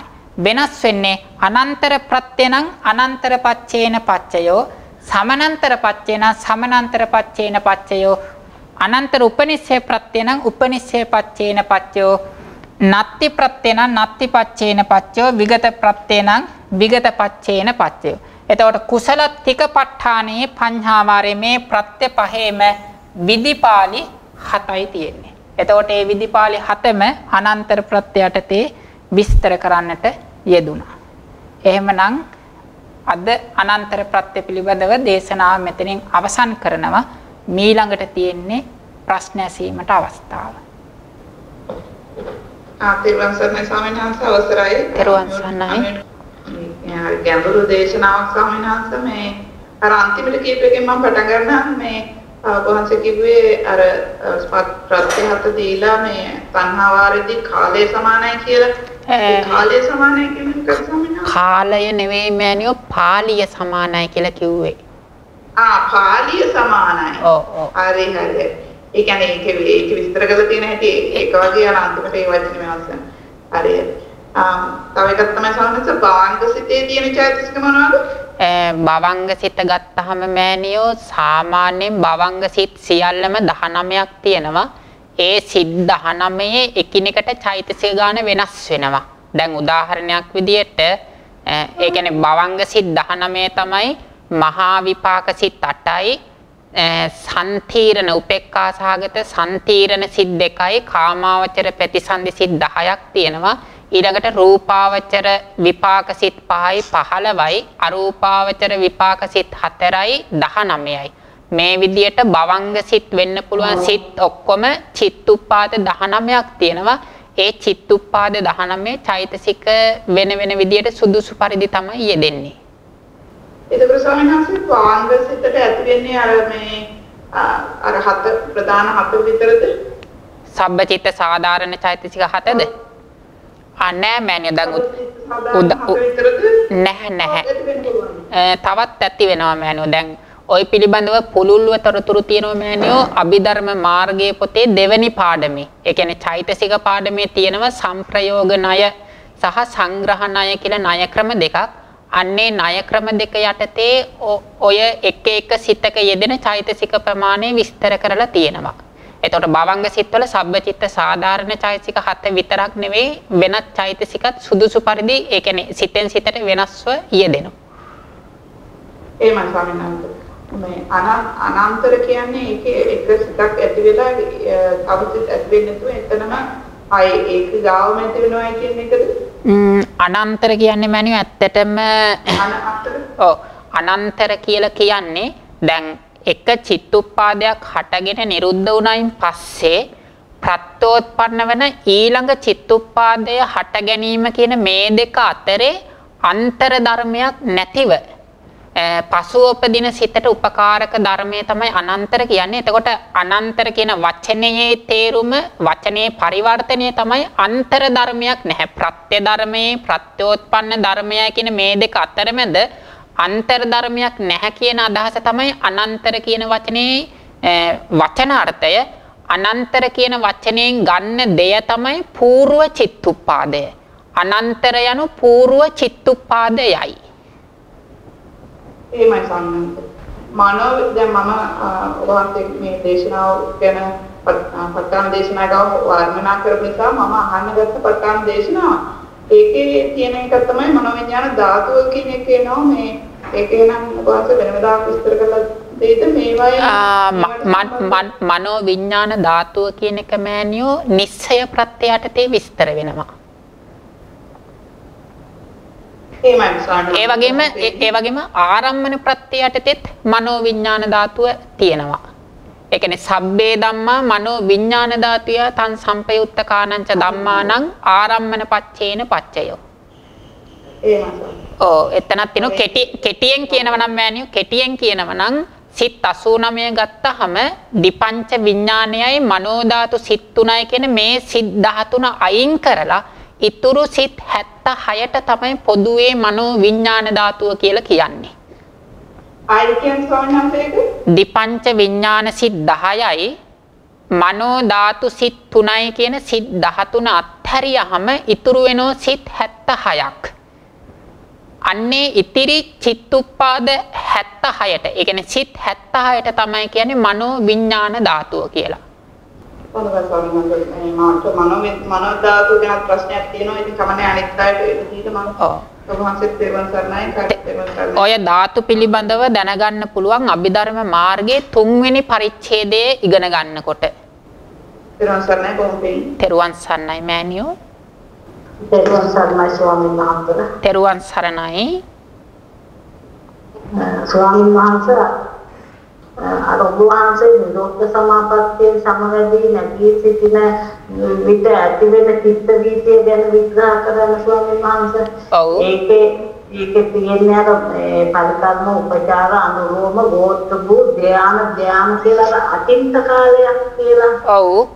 ඊට පස්සේ ඵල සිතයි ඊළඟට භවංගේ. ඔව්. සඳහන් කර. ඔව්. එතකොට මට දැනගන්න ඕන ස්වාමීන් වහන්සේ අර ධ්‍යාන චිත්ත වීතිය ධ්‍යාන කියලා දෙකක් ආරම්භ පස්සේ ඉන්නේ අතීත කාලේ. ඊට පස්සේ ආයි ඵල සිතක් ද අලුතෙන් ඇති වෙන ඵල සිතක්ද නැත්නම් අර මුලදී ඉපදිච්ච ඵල සිත කියලා මට දැනගන්න කැමතියි. ඒක මෑනියෝ දැන් නිරෝධ සමාපත්තියට සමවදින්නේ අනාගාමී උතුමන් වහන්සේ සහ රහතන් වහන්සේ කියන මේ දෙනම වහන්සේ.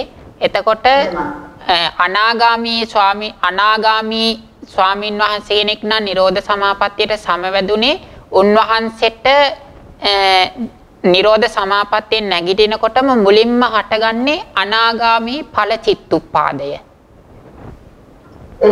රහතන් වහන්සේ කෙනෙක් නම් රහතන් වහන්සේ නිරෝධ සමාපත්තියෙන් නැගිටිනකොට උන්වහන්සේට ඇති වෙන්නේ අරිහත් ඵල චිත්තුප්පාදය. එහෙමයි සෝමි මට එතන හිතුනේ මේ මොකද මුලින් රහතන් වහන්සේ තමන් නම් ඵලසිත හතක ඉවරයි නැවතත් මේ මොකක්ද කියලා ඒක දැනගන්නයි. මෑණියෝ ඵලසිත හටගෙන නිරුද්ධ වුණාට මෑණියෝ ආර්යයන් වහන්සේලාට නැවත ඕනනම් ඵලසිත උපදවා ගන්න පුළුවන්කම තියෙනවා. දැන් ඵල සමාපatti වීතියට සමවදිනකොටත් ඵලසිත තමයි උපදවාගෙන වාසය කරන්නේ. එහෙමයි ස්වාමීනි බොහොම පින්ම වහන්සේට. තෙරුවන් සරණයි. අවසරයි ස්වාමීන් වහන්සේ තෙරුවන් සරණයි. අනුත් අක්ෂර ස්වාමීන් වහන්සේ ඉන්නේ පාඩමට සම්බන්ධයෙන් ස්වාමීන් වහන්සේ. ඔව්. මාසාර අසනි යන කතාවේ ඒක අසනි සත්‍යයේ භවයේ ඉස්සලා භවයේ චුතිසිතයි ඒක අසනි සත්‍යයේ තමයි ඊළඟ භවයේ ප්‍රසන්නසිතයි බලපාන අනන්තපත්තිය කිව්වා ස්වාමීන් වහන්සේ. පළවෙනි භවයේ චුතිසිතද බලපාන්නේ ස්වාමීන් වහන්සේ තුන්වෙනි භවයේ ප්‍රසන්නසිත. නැත්නම් චුතිසිතේ ඉස්සලා ආරම්භ වෙච්ච කුසලයට බලපාන නම් මට ඒක ටිකක් පැහැදිලි කරලා දෙන්න ස්වාමීන්. මෑණියෝ ඒක මෙහෙමයි. දැන් අසඤ්ඤ සත්ව බ්‍රහ්මයෙක් ගත්තාම මෙහෙම මේ බ්‍රහ්මයා ඉන්නවා. දැන් මේ අසඤ්ඤ බ්‍රහ්ම ලෝකේ උප්පත්තිය ලබන්නේ දැන් කාමාවචර චුතිසිතකට පස්සේ. කාමාවචර චුතිසිතකට පස්සේ තමයි මේ අසඤ්ඤ බ්‍රහ්මයෙක් වෙලා උප්පත්තිය ලබන්නේ. මෙතන තියෙන්නේ රූප ධර්ම පමණයි. රූප ධර්ම පමණයි මේ භවය තුල තියෙන රූප ධර්ම පමණයි. මේ තමයි අසඤ්ඤ බ්‍රහ්මයා. ඊළඟට නැවත කාම භවයෙහි ප්‍රතිසන්දි සිතක් ඇති වෙනවා. කාම භවයෙහි ප්‍රතිසන්දි සිතක් ඇති වෙනවා. එතකොට මේ චුතිසිතට අනතුරුව ඇති වෙන මේ ප්‍රතිසන්දි සිතට මේ චුතිසිත තුන්වෙනි භවයේ ඇති වෙන දැන් මේක පළවෙනි භවය, මේක දෙවෙනි භවය, මේක තුන්වෙනි භවය. මේ පළවෙනි භවයේ අවසාන සිත නම් වූ චුතිසිත තුන්වෙනි භවයේ පළවෙනි සිත කියන ප්‍රතිසන්දි සිතට තමයි අනන්තර ප්‍රත්‍යයෙන් ප්‍රත්‍ය වෙන්නේ. හොඳයි නැදී ස්වාමීන්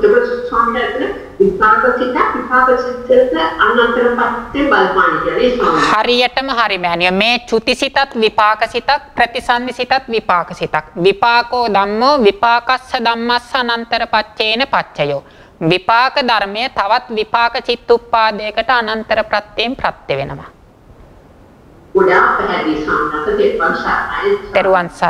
තෙරුවන් සරණයි. තෙරුවන් සරණයි මහත්මයා. සම්මස මේ අර දැන් රාග සිත කියනකොට රාගය සිත කියන එක මට හරියට මේ ප්‍රශ්නාර්ථ කරන්න මට ප්‍රශ්නේ අහන්න තේරෙන්නේ නැහැ. හැබැයි කොටිත සූත්‍රයේ කියනෝනේ කළු ගුණයි සුදු ගුණයි නෙවෙයි චන්දරාගය මේ චන්දරාගය විතර ප්‍රශ්නේ තියෙන්නේ කියලා. ඒ වගේම යමක සූත්‍රයේ අනිත් පැත්තට කියනවා මේ රූප වේදනා සංඥා සංකාර විඥාන කිසි දෙයක්වත් මේ ඒ කියන්නේ රූපේද මේ ලැබිරම් පාන රහතන් වහන්සේ වෙනවා පාන කියනකොට රූපේද රහතන් වහන්සේ කියන්නේ වේදනාවද රහතන් වහන්සේ කියන්නේ මෙතන මාත පැටලිලා තියෙනවා ස්වාමීන් වහන්සේ. දැන් කොටිත සූත්‍රයේ කියනවා මේ ඒ කියන්නේ සුදු ගුණක් නෙමෙයි කළු ගුණක් නෙමෙයි ප්‍රශ්නය මේ චන්දරාගය ප්‍රශ්නය කියලා. මෙතන යමක සූත්‍රය බලනකොට ලෝකෝත්තර විදිහට ගන්නකොට මේ කිසිම දෙයක් හමුවීමක් නැහැ. ඒ කියන්නේ සුදු ගුණයක්වත් කළු ගුණයක්වත් චන්දරාගයවත් මොකක්වත් හම්බ වෙන්නේ. ඔව්. දැන් ඔය දෙක අපි කොහොමද ඔය සූත්‍ර දෙක ආශ්‍රයෙන් දැන් මම නෙවෙයි මගේ නෙවෙයි අපි දැන් කටපාඩම් කරගෙනනේ මම නෙවෙයි මගේ නෙවෙයි මගේ ආත්මය නෙවෙයි ඔහොම කියලා කටපාඩම් කරගෙන යන ගමනට අපි නියවිලා ඉන්නේ කේ අපේ මහත්තයා කටපාඩම් කරගෙන කියන වචනය කියන්න එපා. ඒ කියන්නේ දැන් කටපාඩම් කිරීමක් විතරක්ම නෙවෙයි සමහර ස්වාමීන් වහන්සේලා භාවනාවෙහි යෙදිලා ප්‍රත්‍යක්ෂ අවබෝධයකුත් තියෙන්න බැරි නෑ. ඒ කියන්නේ හුදු කටපාඩමක් පමණක් නෙවෙයි. එහෙම ස්වාමීන් වහන්සේ දැන් අපි ඒක ස්වාමීන් වහන්සේ මේ අනුකම්පාවෙන් පැහැදිලි කරලා දෙන්න අර පැහැදිලි මහත්මයා අහපු ප්‍රශ්නය මට පැහැදිලි. ඒකෙදි මහත්තයා මේ මහා කොට්ඨිත සූත්‍රයේදී ප්‍රශ්නය කියන්නේ ඡන්ද රාගය කියන එක. ඡන්ද රාගය. එතෙන්දි මහා කොට්ඨිත සූත්‍රයේදී ඡන්ද රාගය කියන එක ප්‍රශ්නයක් කියන්නේ දැන් අපි චතුරාර්ය සත්‍ය ගත්තාම දුක්ඛ සමුදයාර්ය සත්‍ය කියලා කියන්නේ ලෝභය. මේ ලෝභය තමයි දුක්ඛ සමුදයාර්ය සත්‍යය. එතකොට මේ ලෝභය කියන එක අපේ సంతානය තුල පවතින නිසා තමයි දුක්ඛ සත්‍යයේ දිගින් දිගට පවතින්නේ. එතකොට අපිට ප්‍රශ්නේ තියෙන්නේ මේ දුක්ඛ සත්‍යයේ මේ නාම රූප පරම්පරාව දිගින් දිගට පවතින එක. එතකොට මේක පවත්වන්නේ මෙන්න මේ ඡන්ද රාගය නිසා. ඒ නිසා තමයි මහා කොට්ඨිත සූත්‍රයේදී ඡන්ද රාගය තමයි ප්‍රශ්නය කියන්නේ. ඒ කියන්නේ අපේ නාම රූප පරම්පරාව පවත්වන්න හේතුව තමයි ඡන්ද රාගය. ඡන්ද රාගය නිසා තමයි මේ නාම රූප පරම්පරාව දිගින් දිගට පවතින්නේ. දැන් යම් හේකින් උදාහරණයක් වශයෙන් අපි ගත්තාම අපේ මේ චිත්ත සංතානයේ තියෙනවා රාග අනුසය කියලා කෙලෙස් ධර්මයක්. එතකොට ඒකට හේතුව තමයි අවිද්‍යාව කියන එක. එතකොට මේ අවිද්‍යාව නිසා ලෝභය පවතිනවා.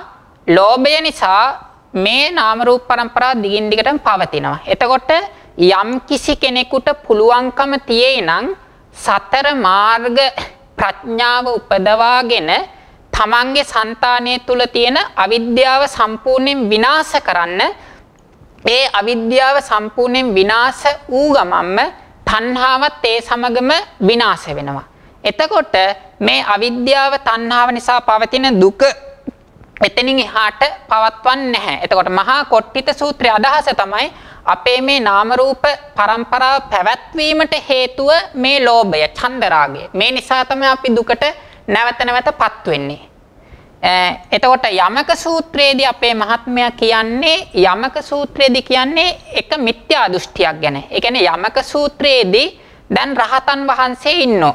මේ රහතන් වහන්සේට සත්වයා කියන සම්මුතිය තියෙනවා. එතකොට එතෙන්දි ප්‍රශ්නේ අහන්නේ දැන් රහතන් වහන්සේ පිරිනිවන් පෑවයින් පස්සේ රහතන් වහන්සේ නැද්ද කියලා අහන්නේ ආත්ම දෘෂ්ටියෙහි පිහිටලා. එතකොට එතෙන්දි සත්වයක් පුද්ගලයෙක් නැහැ කියන්නේ මේ නාම රූප පරම්පරාව මම දේශනාවල නැවත නැවත පැහැදිලි කරා අපේ මේ ජීවිතය කියන තැන තියෙන්නේ පරමාර්ථ ධර්ම සමූහයක්. දැන් උදාහරණයක් වශයෙන් අපේ මේ පෞද්ගලික ජීවිතය ගත්තොත් ධ්‍යාන මාර්ගඵල උපදවා ගත්තේ නැතොත් මෙතන තියෙන්නේ චිත්තුප්පාද 45ක් සහ රූප 27ක පැවැත්මක්. මේ චිත්තුප්පාදය කියන එක චිත්ත චෛතසික කියන දෙකම තියෙනවා. චිත්තුප්පාදය කියන තැන රූප 27යි. එතකොට මෙන්න මේකේ පැවැත්ම තමයි මේ මම කියන ආත්ම දෘෂ්ටිය ගන්නෙ. එතකොට අර යමක සූත්‍රයේදී රහතන් වහන්සේ කියලා මේකට පමනවනවා. මම උදාහරණයක් ගන්නම්.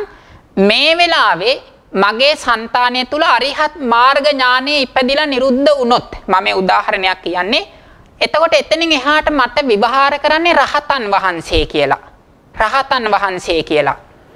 එතකොට රහතන් වහන්සේ කියලා විවහාර කෙරුවට මෙතන තියෙන්නේ මේ ටික. ඒ කියන්නේ මේවයින් සමහර අකුසල චිත්තුප්පාද කුසල චිත්තුප්පාදිය අයින් වෙනවා.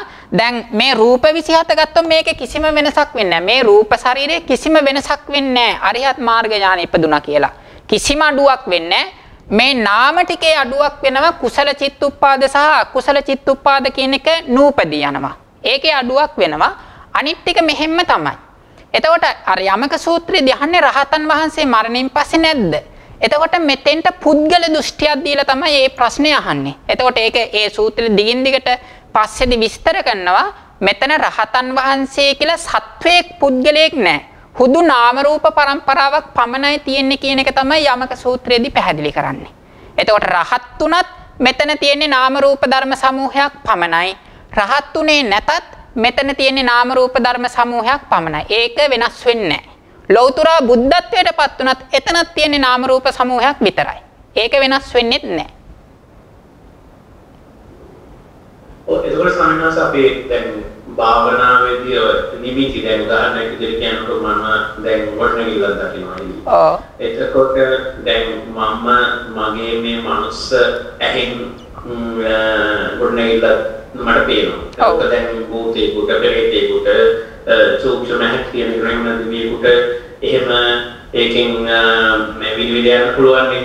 ඒක විද්‍යාවක් නෙවෙයි වටනගිල්ලක් නෙවෙයි.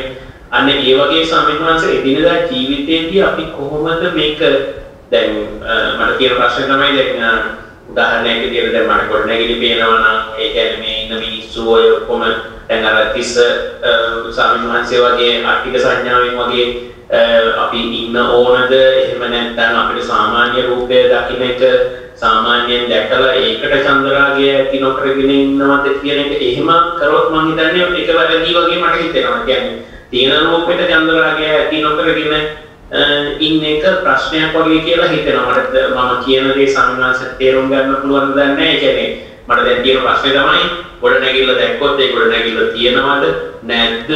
අර කලහයවද සූත්‍රයේ කියන විදිහට මේ සංඥාවක් ඇත්තෙත් නැහැ නැත්තෙත් නැහැ විසඤ්ඤ වෙලත් නැහැ විභූත වෙලත් නැහැ කියලා අන්න ඒ වගේ තැනකින්ද අපි එදිනදා ජීවිතය මේ ගෙවන්න ඕන කියන එක සමින්වන්ස් පොඩක් පැහැදිලි කරනවා නම් බොහෝ අපේ මහත්තයා ප්‍රායෝගිකව අපි ඉස්සෙල්ල ප්‍රඥප්තිය සහ පරමාර්ථය කියන දෙක අභිධර්මයේ මූලික කරුණු කියන රේරුකාන් ස්වාමීන් වහන්සේගේ පොත කියවලා ප්‍රඥප්තිය කියන්නේ මොකද්ද පරමාර්ථය කියන්නේ මොකද්ද කියන මෙන්න මේ දෙක වෙන් කරගන්නට ඕන. දැන් ගොඩනැගිල්ල කියන එක මහත්මයා ප්‍රඥප්තියක්. එතකොට ගොඩනැගිල්ල කියන තැන තියෙන පරමාර්ථ ධර්මය තමයි පඨවි ආපෝ තේජෝ වායෝ වන්න ගන්ධ රස ඕජා. එතකොට පරමාර්ථයේ තේරුම් ගත්ත කෙනෙක් නම් මේ ගොඩනැගිල්ල කියන එක නෙවෙයි අරමුණු කරන්නේ එතන තියෙන පරමාර්ථ ධර්ම. එතකොට මේ ගොඩනැගිල්ලේ ඇහැට පේන ස්වභාවයක් තියෙනනම් ඒ ඇහැට පේන්නේ ගොඩනැගිල්ල නෙවෙයි ගොඩනැගිල්ල කියලා විවහාර කරන පරමාර්ථ ධර්ම සමූහයේ ඇති වර්ණ රූපය කියන පරමාර්ථ ධර්මය තමයි දර්ශනය වෙන්නේ. දැන් අපි කියනනේ දැන් අපිට නිමිති තියෙන්න බෑ අනිමිත්ත අපනිත්ත ඒ විදිහට දැන් අර මෛත්‍රී භාවනාව කළත් අපි මෛත්‍රී භාවනාවේ දිනුවට යනකොට ඒ කියන්නේ දිශාවලට වැටුවත් එහෙම නැත්නම් ප්‍රදේශ විදිහට වැටුවත් අපි හිත වෙලා භාවනා කරනකොට සත්‍ය ඒ කියන්නේ කුජල අරගෙන ගත්තත් අපිට ඔක ඉක්ම වෙනවනේ. එතකොට අර මේ නිමිති නොගැනීමමද නිමිතියේ මෙනෙහි නොකිරීමමද අන්තිමට සිද්ධ විය යුත්තේ සම්මා. හරියටම හරි. අන්තිමට සිද්ධ විය යුත්තේ මහත්මයා දැන් නිමිති කියන එකෙන් අදහස් කරන්නේ දැන් උදාහරණයක් විදියට මහත්මයාට මාව පේනකොට මේ අසවල් ස්වාමීන් වහන්සේ කියන හැඟීමනේ එන්නේ. අසවල් ස්වාමීන් වහන්සේ බණ කියනවා. එතකොට මේ අසවල් ස්වාමීන් වහන්සේ කියන්නේ ප්‍රඥප්තියක්. ඒකට තමයි නිමිත්ත කියලා කියනවනම් කියන්න ඕන. එතකොට මේ ස්වාමීන් වහන්සේ කියන තැන තියෙන පරමාර්ථය තමයි චිත්තුප්පාද 45ක් සහ රූප ධර්ම 27ක පැවැත්මක්. එතකොට මෙතන තියෙන පරමාර්ථය තමයි මෙන්න මේවා. දැන් මේක තව විග්‍රහ කරොත් අකුසල සිත් 12යි අහේතුක සිත් 17යි මහා කුසල සිත් 8යි මහා විපාක සිත් 8යි කියන මෙන්න මේ සිත් සහ ඒවා යෙදෙන සුදුසු පරිදි චෛතසික 52 අතරින් සුදුසු පරිදි චෛතසික යෙදෙනවා. ඊළඟට රූප 27. එතකොට මෙන්න මේව තමයි මේ ජීවිතය තුල තියෙන පරමාර්ථ ධර්ම. එතකොට මෙන්න මේ පරමාර්ථ ධර්ම යම් කිසි කෙනෙකුට වැටහෙනකොට අසවල් ස්වාමීන් වහන්සේ කියන නිමිත්ත ඉබේම අයින් වෙලා යනවා. තේරුම් ගන්න සම්මාස බොහොම පිටින් පැහැදිලි කරාට ඔබ වහන්සේට මේ ජීවිතයේදීම නිර්වාණ අවබෝධය ලැබේවා කියලා ප්‍රාර්ථනා කරමු. තෙරුවන් සරණයි මහත්මයා. තෙරුවන් සරණයි ස්වාමීන් වහන්සේ. තෙරුවන් සරණයි. මට තියෙන ප්‍රශ්න ස්වාමීන් වහන්සේ අර ප්‍රඥප්තිය සම්බන්ධයෙන් ස්වාමීන් වහන්සේ කලින් කරපු දේශනාවකදී දැන් එතකොට සඳහන් කරන්නේ ස්වාමීන් වහන්සේ නිවනයි ප්‍රඥප්තියයි කිසිම ප්‍රතිඋපකාරයක් නැතුව පවතින්නේ කියලා. ඔව්. ස්වාමීන් වහන්සේ ඒ කියන්නේ එතකොට ඒ ප්‍රයෝගයෙන් සඳහන් කරා මේකට හට ගැනීමක් නැහැ කියලා. ඔව්. එතකොට ඇත්තටම අපි කොහොමද ස්වාමීන් වහන්සේ ප්‍රඥාප්තිය මොකද අපි දැන් ජීවත් වෙන්නේ මේ ප්‍රඥාප්තියත් එක්කමනේ. එතකොට ඒ ගැන දැන් මට ඇත්තටම හිතලා තිබුණේ මේක අවිද්‍යාවේ තණ්හාවයි එක්ක නිසා හටගන්න දෙයක් වගේ. එතකොට කොහොමද ස්වාමීන් වහන්සේ ඒක අපි කොහොම ඇතිවෙච්ච එකක් කියලා දෙත්තේ අපි කියන්නේ විස්තර කරන්න. ඒකටත් මෑනියෝ කියන්න තියෙන්නේ අර අභිධර්මයේ මූලික කරුණු කියන පොතේ පරමාර්ථය සහ ප්‍රඥප්තිය විස්තර කරලා තියෙනවා. ඒ දෙකේ වෙනස අපි තේරුම් ගන්නට ඕන. ඒ පොත නැවත නැවත කියවලා එතෙන්දී ප්‍රඥප්තිය කියන එක ධර්මයක් කියලා කිව්වට පරමාර්ථ වශයෙන් තියෙන එකක් නෙවෙයි ප්‍රඥප්තිය කියන්නේ. ඒ කියන්නේ දැන් උදාහරණයක් වශයෙන් මම කලින් ගත්ත උපමාවම ගත්තොත් මේ ජීවිතය තුල තියෙන්නේ මෙන්න මේ පරමාර්ථ ධර්ම ටික. ඒ කියන්නේ මේ පරමාර්ථ ධර්ම ටික තමයි සුදුසු පරිදි ඒ චිත්තක්ෂණයක් පාසා වැඩ කරන්නේ. දැන් උදාහරණයක් විදිහට මම විස්තර කරන්නම්. දැන් මම ඉදිරියට යම්කිසි පුද්ගලයෙක් පැමිණෙනවා. පැමිණෙනකොට මොකද වෙන්නේ? ඒ පුද්ගලයා සම්මුති වශයෙන් පුද්ගලයෙක් පැමිණෙනවා. පරමාර්ථ වශයෙන් නම් ඒ ඉදිරියට එන්නේ පරමාර්ථ ධර්ම සමූහයක්. එතකොට පුද්ගලයා නම් වූ මගේ ඉදිරියට එන ඒ පරමාර්ථ ධර්ම සමූහයෙහි තියෙනම එක ධර්මයක් මේ මගේ ශරීරය තුල තියෙන චක්කු ප්‍රසාද රූපය තියෙනවා. මේ චක්කු ප්‍රසාද රූපයෙහි වැද ගැනීමට සුදුසු ස්වභාවයක් ඉදිරියේ තියෙන පරමාර්ථ ධර්ම සමූහයේ තියෙනවා. ඒකට කියනවා අපි වර්ණ රූපය කියලා. වර්ණ රූපය. එතකොට මේ ඉදිරියට පැමිණි පුද්ගලයා කියන තැන තියෙන පරමාර්ථ ධර්ම ගොඩ අතරින් වර්ණ රූපය කියන පරමාර්ථ ධර්මය මේ ශරීරය තුල තියෙන චක්කු ප්‍රසාද රූපය කියන එකේ ආපාතගත වෙනවා. එතකොට මොකද වෙන්නේ? චක්කු විඥාන චිත්තුප්පාදය හට ගන්නවා. මගේ මේ ඇස කියන එක ඇසුරු කරගෙන චක්කු විඥාන චිත්තුප්පාදය හට ගන්නවා. එතකොට චක්කු විඥාන සිත මේක සිතයි. සිත තනිව හටගන්නේ මේකේ චෛතසික 7ක් හටගන්නවා. එතකොට මෙන්න මේ චිත්තුප්පාදය මේ මගේ ඇසෙහි හටගන්නවා. එතකොට සාමාන්‍යයෙන් ගත්තහම එක සත්ව ශරීරයක පවතින එක අවස්ථාවක එක චිත්තුප්පාදයක් පමණයි. ඒක තමයි දූරං ගමන් ඒක චරං. ඒක චරං කියන්නේ සිත හැම වෙලාවෙම එක චිත්තුප්පාදයයි හටගන්නේ ශරීරය තුල. චිත්තුප්පාද දෙකක් එක විට කවදාවත් හටගන්නේ නැහැ. එතකොට මේ ඇසෙහි චක්කු විඥාන චිත්තුප්පාදය හටගත් අවස්ථාවේ අර ඉදිරියට පැමිණි පුද්ගලයා කියන තැන තියෙන වර්ණ රූපය මේ චක්කු විඥාන සිතට දැర్శණය වෙනවා. එතකොට මෙන්න මේක අපි සම්මුතියේ ගන්නවා මම අසවලා දකින්නවා කියලා. එතකොට මේ විදිහට පරමාර්ථ වෙන් කෙරුවාම මම අසවලා දකින්නව නෙවෙයි. දකින්න කෙනෙක් නෑ. දකින්නේ වර්ණ රූපයයි. එතකොට මෙහි පුද්ගලයෙකුත් නෑ. මෙහි ඇති වෙලා තියෙන චක්කු විඥාන චිත්තුප්පාදයක්.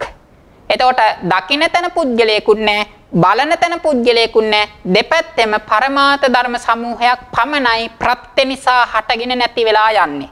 මෙන්න මේ විදිහට පරමාර්ථය විමසන්න පටන් ගන්නකොට ප්‍රඥප්තිය කියන එක නිකම්ම අයින් වෙලා පරමාර්ථය කියන එක වැටහෙනවා.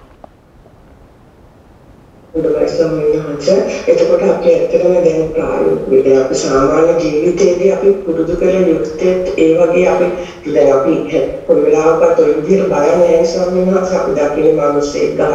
එහෙමනේ අපි ඇත්තටම ඔය විදිහට ටිකෙන් ටික අපි පුරුදු කිරීම කරගෙන යාමද කල යුත්තේ ස්වාමීන් වහන්සේ. අනිවාර්යෙන්ම මෑනියෝ මම අවංක ප්‍රකාශ කරනවා නම් මේ විදිහට තමයි කරගෙන යන්නට ඕන. ඒකෙදි හැබැයි මුලින්ම අපිට ඒ කියන්නේ විසුද්ධි මාර්ග ආදී පොත්වල දක්වලා තියෙනවා මේ විදර්ශනා ප්‍රඥාවට විපස්සනා භූමිය කියලා එකක් තියෙනවා. විපස්සනා භූමිය. විපස්සනා භූමිය. මේ විපස්සනා භූමිය කියලා කියන්නේ ස්කන්ධ පහ. ආයතන 12 ධාතු 18 ඊට පස්සේ චතුරාර්ය සත්‍ය පටිච්ච සමුප්පාදාදී මෙන්න මේ පරමාර්ථ ධර්ම තමයි විදර්ශනාවට අරමුණු කරන්නේ. විදර්ශනා ප්‍රඥාවට අරමුණු කරන්නේ පරමාර්ථ ධර්ම සහ ඒවායේ ඇති ලක්ෂණ පමණයි. ඒ නිසා යමෙකුට වචනයෙන් කියන්න පුළුවන් මහත්මය මෙන්න මෙහෙම බලන්න කියලා. හැබැයි ප්‍රායෝගිකව ඒ දේ කරගන්න පුළුවන්කම තියෙන්නේ මුලින්ම මේ ස්කන්ධ පහ ඉගෙන ගන්නට ඕනේ. ස්කන්ධ පහ රූප වේදනා සංඥා සංකාර. රූප වේදනා සංඥා සංකාර විඥාන. එතකොට රූපයේ යටතේ රූප පරමාර්ථ ධර්ම 28ක් තියෙනවා. මේ රූප පරමාර්ථ ධර්ම 28 අධ්‍යයනය කරපු කෙනාට තමයි ප්‍රායෝගිකව මනසිකාරය කරන්න පුළුවන්. වේදනා කියන්නේ වේදනා චෛතසිකය. සංඥා කියන්නේ සංඥා චෛතසිකය. සංකාර කියන්නේ ඉතිරි චෛතසික 50. විඥාන කියන්නේ සිත් 89. එතකොට මේ පංචස්කන්ධය කියන්නේ මෙන්න මේ පරමාර්ථ ධර්ම සමූහය. එතකොට මේ පංචස්කන්ධයේ විදියට මෙනෙහි කරන්නට නම් අපි මුලින්ම මේ පංචස්කන්ධය පිළිබඳව සුත්තමය ඥානයක් ඇති කරගන්නට ඕන. ඒක තමයි පේටකෝපදේශ පාළිය කියලා තියෙන්නේ. දුවේ හේතු දුවේ පච්චය ශාවකස්ස සම්මාදිට්ඨිය උප්පාදාය. ශ්‍රාවකයෙක් තුල මේ සම්මාදිට්ඨිය ඉපදීමට හේතු දෙකක් තියෙනවා, ප්‍රත්‍ය දෙකක් තියෙනවා. පළවෙනි හේතුව තමයි පරතෝච ගෝසෝ සත්‍යානුසන්ධි. පරතෝච ගෝසෝ සත්‍යානුසන්ධි කියන්නේ පරමාර්ථ ධර්ම දේශනාව තමයි පළවෙනි කාරණාව. දෙවෙනි කාරණාව තමයි අජ්ජත්තංච යෝනිසෝ මනසිකාරෝ. එතකොට මේ ධර්ම දේශනාව බහැර කළා යෝනිසෝ මනසිකාරය කරනවා කිව්වට නේතං ඨානම් විජ්ජති. ඒ නිසා අපි හදවතින්ම නිවන් දකින්න උත්සාහ කරනවා නම් මෙන්න මේ ස්කන්ධ පහ පිළිබඳව දල අදහසක් හරි මුලින් ඇති කරගන්නට ඕන. සමාජය තුල සමහරෙක් මෙහෙම කියනවා. සමාධිය වඩන්න. සමාධිය වඩනකොට ප්‍රායෝගිකව දකින්න පුළුවන්. මෙහෙම කියලා මිනිස්සු මුලා කරනවා. සූත්‍ර පාඨකුත් තියෙනවා. සමාහිතෝ භික්කවේ භික්ඛු යථා භූතං පජානාති. සමාධින් භික්කවේ භාවේත. මහණෙනි සමාධිය වඩන්න සමාධිය වඩන භික්ෂුව යථාර්ථය දකිනවා කියලා සූත්‍රයකුත් තියෙනවා.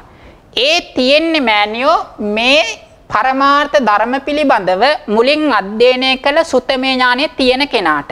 එහෙම නැතිනම් උපදවන ප්‍රශ්නය තමයි අරූපාවචර බ්‍රහ්මය තුල සමාධිය තියෙනවද නැද්ද? අරූපාවචර බ්‍රහ්මයෝ කාම මාත්‍රයක්වත් ඇසුරු කරන්නේ නැහැ.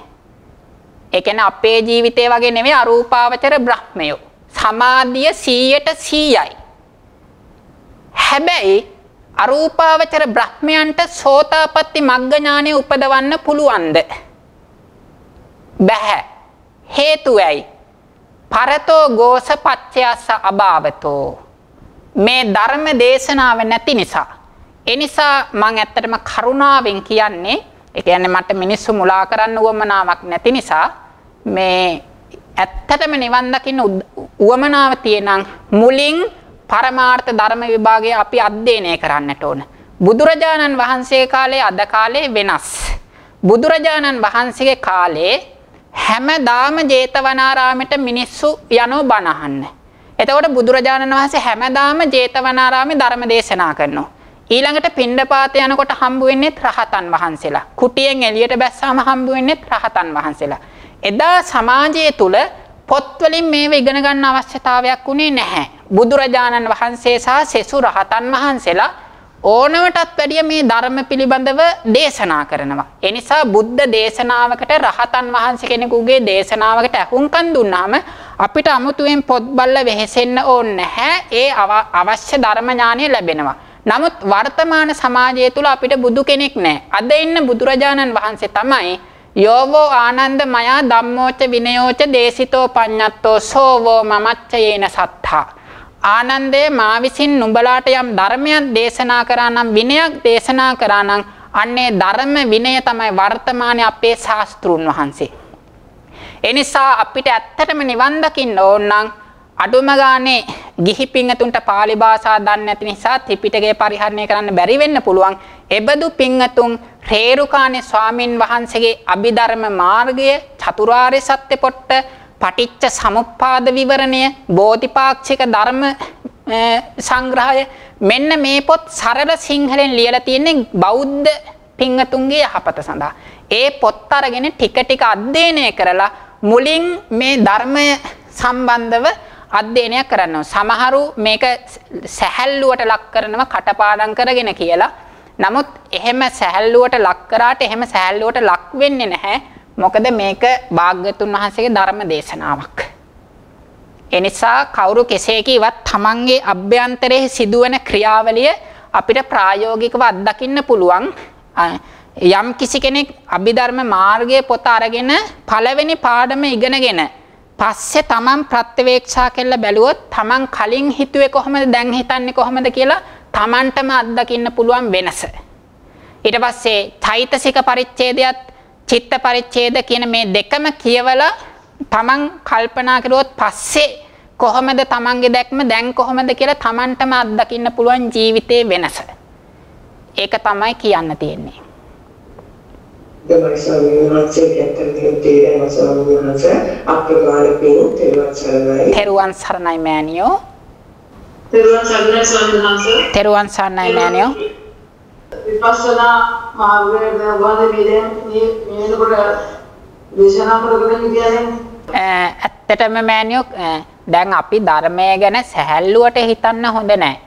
මේ ධර්මයේ එහෙම සැහැල්ලු දෙයක් නෙමෙයි. සැහැල්ලු දෙයක් නම් භාග්‍යතුන් වහන්සේට සාරා සංඛේය කල්පලක්ෂය පෙරම් පුරන්න අවශ්‍ය වෙන්නේ නැහනේ. භාග්‍යතුන් වහන්සේ අති දීර්ඝ කාලයක් ඇස්සිස් මස්ලේ ආදී දන් දීලා තමයි අපිට මේ ධර්ම දේශනාව දායාද කළේ. එතකොට මේක අමාරුයි තමයි. නමුත් අමාරුයි කියලා වැරදි පාරක් තෝරගෙන මුලා වෙලා ඉන්නවට වැඩිය අමාරු වුණත් නිවැරදි පාර ළඟ දන ගහගෙන ඉන්න එක උතුම්. ඒක තමයි මෑණියෝ නැවත මේවයි අධ්‍යයනෙහි සාකච්ඡා කිරීම මේ වගේම නිවැරදි ධර්ම දේශනා කරන ස්වාමින් වහන්සේලා බෙදා ගන්න අවශ්‍ය නැහැ. කවුරු හරි කමන්නේ භාග්‍යතුන් වහන්සේගේ නිවැරදි ධර්මයේ දේශනා කරනව නම් ඒ දේශනාවට සම්බන්ධ වෙලා තමන්ගේ సంతානය තුල ප්‍රඥාව කියන ධර්මයේ දියුණු කරගන්න පුළුවන් නම් එයා දවසක නිවන ප්‍රත්‍යක්ෂ කරගන්න පුළුවන්. යේකේචි බෝධිපක්ඛියා ධම්මා පඤ්ඤේන්ද්‍රියං තේසං අග්ගමක්ඛායති. සත්‍තිස් බෝධිපාක්ෂික ධර්ම අතරින් ප්‍රඥාව කියන ධර්මය තමයි ප්‍රධාන ධර්මය. අනිත් සියල්ලම තියෙන්නේ මෙයට උපකාර පිණිස. ඒ නිසා යමෙක් ප්‍රඥාව කියන ධර්මය මුදුන් පමුණුවා ගන්න පුළුවන් නම් තමන්ගේ సంతානය තුල එයා නිවනට පැමිණෙනවා. අනිවාර්යෙන්ම මේක එහෙම තමයි. භාග්‍යතුන් වහන්සේ දේශනා කළ තියෙන්නේ සුතම් පඤ්ඤාය උපනිශ්චය පච්චේන පච්චයෝ. භාග්‍යතුන් වහන්සේගේ ධර්ම දේශනාව මේ එසේ මෙසේ දේශනාවක් නෙවෙයි. ඒ දේශනාව යම් කිසි කෙනෙක් තමන්ගේ ජීවිතය තුළ පරිහරණය කරනවා නම් ඔහු තුල ප්‍රඥාව කියන එක දියුණු වෙනවා. කම්මට්ටාන විනිම්මුත්තා ධම්ම දේශනා නාම නත්ථි. කම්මට්ටාන විනිම්මුත්තා ධම්ම දේශනා නාම නත්ථි. කර්මස්ථානයකින් තොර වෙච්ච කිසිදු ධර්ම දේශනාවක් නැහැ. සෑම ධර්ම දේශනාවක්ම නිවනට උපනිශ්‍රේ වෙනවා. තෙරුවන් සරණයි සාමනංශ. තෙරුවන් සරණයි මෑණියෝ. පළවෙනි ප්‍රශ්න තමයි අපේ අනන්තර ප්‍රත්‍ය සිතක් ප්‍රත්‍යෝපන්න ධර්මයක් සිතක් අපි විශේෂයෙන්ම මේ අපේ චිත්ත වීති වල ජවන් සිත් බලනකොට මේ දෙක අතර දැන් පළවෙනි ජවන් සිත දෙවෙනි ජවන් සිත ප්‍රත්‍ය වෙනවා. තුන්වෙනි ජවන් සිතට ඒකේ සංයුතිය වෙනසක් තියෙන නිසා වාසිස්සල කිව්වා ප්‍රත්‍යයයි ප්‍රත්‍යෝපන්න ධර්මයයි එකම වෙන්න බෑ කියලා. ඔව්. හැබැයි දැන් ශ්‍රවණාස අපේ ප්‍රත්‍ය ධර්මයේ තියෙන චෛතසික අපි කියමු ඒ චෛතසික සිත ඒකමයි. එතකොට චෛතසික ධර්ම වල සංයුතිය වෙනස් වුණාම ඒක කොහොමද අපි ඒක මේ මූල ධර්මය දැන ඒ මූල ධර්මයත් සමග ඒ தත්ත්වය අවබෝධ කරගන්න කියන එකයි තමයි මගේ පළවෙනි ප්‍රශ්නේ. දෙවෙනි ප්‍රශ්නේ තමයි අපි අරමුණක් ඒක ඇත්තට ප්‍රශ්න වලින් ආවේ ආරම්භණය අපි ගන්නෙ. මගේ අවබෝධය තිබුණේ ආරම්භණය අපි ප්‍රත්‍යක්ෂයක් හැටියට ගන්න පුළුවන්ද? එහෙම නැත්නම් ඒක අපි මේ කොහොමද ඒක මේ ප්‍රත්‍යක්ෂයක් හැටියට ගැනීම වැලකීමද ඒක ආරම්භණය ගන්න පුළුවන්ද ප්‍රත්‍යක්ෂයක් හැටියට කියන එක තමයි අනිත් එක. ඒකට කොයි තැනද ඒ ආරම්භණය ප්‍රත්‍යක්ෂයක් වෙන අපිට පේන්නේ වන්න රූපේ නම් අපි ඒ කොහොමද ඒ ආරම්භණය ප්‍රත්‍යක්ෂයක් හැටියට ගන්න කියන්නේ. ඒක අපේ හිතෙන් හදාගන්න එකක් හැටියට තමයි මම හිතන් හිතේ ඒකට ආරම්භණය ගන්න ආකාරය ප්‍රත්‍යක්ෂයක් හැටියට කෙලින්ම ගන්න පුළුවන් ද කියන එක තමයි එහෙමයි මෑනියෝ දෙවෙනි ප්‍රශ්නෙට කෙටි පිළිතුර තමයි මෑනියෝ කිව්ව විදිය එහෙම තමයි. එතකොට ප්‍රඥප්තිය කියන්නේ සිතෙන් ගන්න ආකාරයක්, සිතට වැටහෙන ආකාරයක්. ඒක එහෙම තමයි. අර අනිත් මුල ප්‍රශ්නේ මම කලින් කියලා තියෙනවා ප්‍රත්‍ය සහ ප්‍රත්‍යෝත්පන්න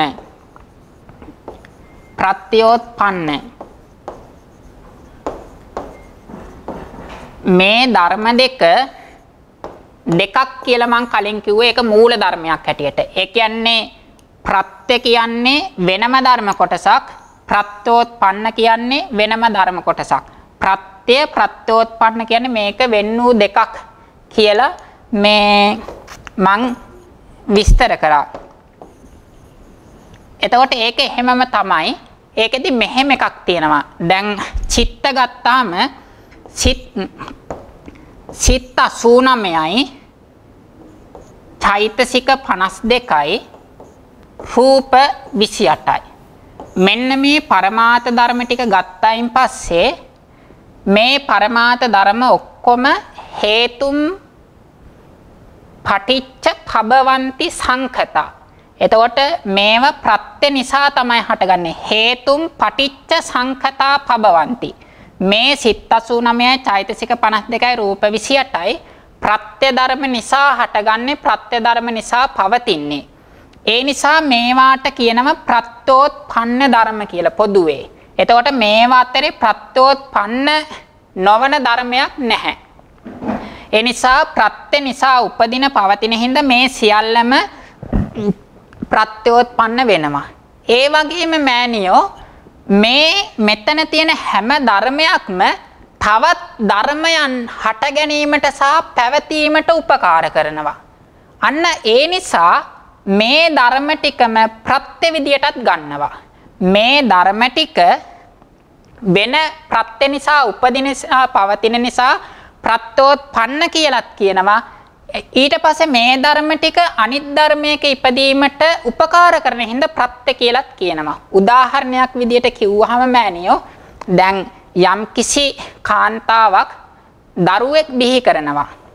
එතකොට දරුවෙක් බිහි කරනකොට ඒ තමන් බිහි කරපු අපි කියමුකෝ දුවක් බිහි කරා කියලා. එතකොට මේ දුවට සාපේක්ෂව ඒ කියන්නේ පළවෙනි කාන්තාව දුවක් බිහි කරනවා. මේ තමයි දුව. මේ දුව ඉපදිච්ච කාන්තාවට කියනවා අම්මා කියලා. මේ බිහි කරපු දුව බිහි කරපු කාන්තාව.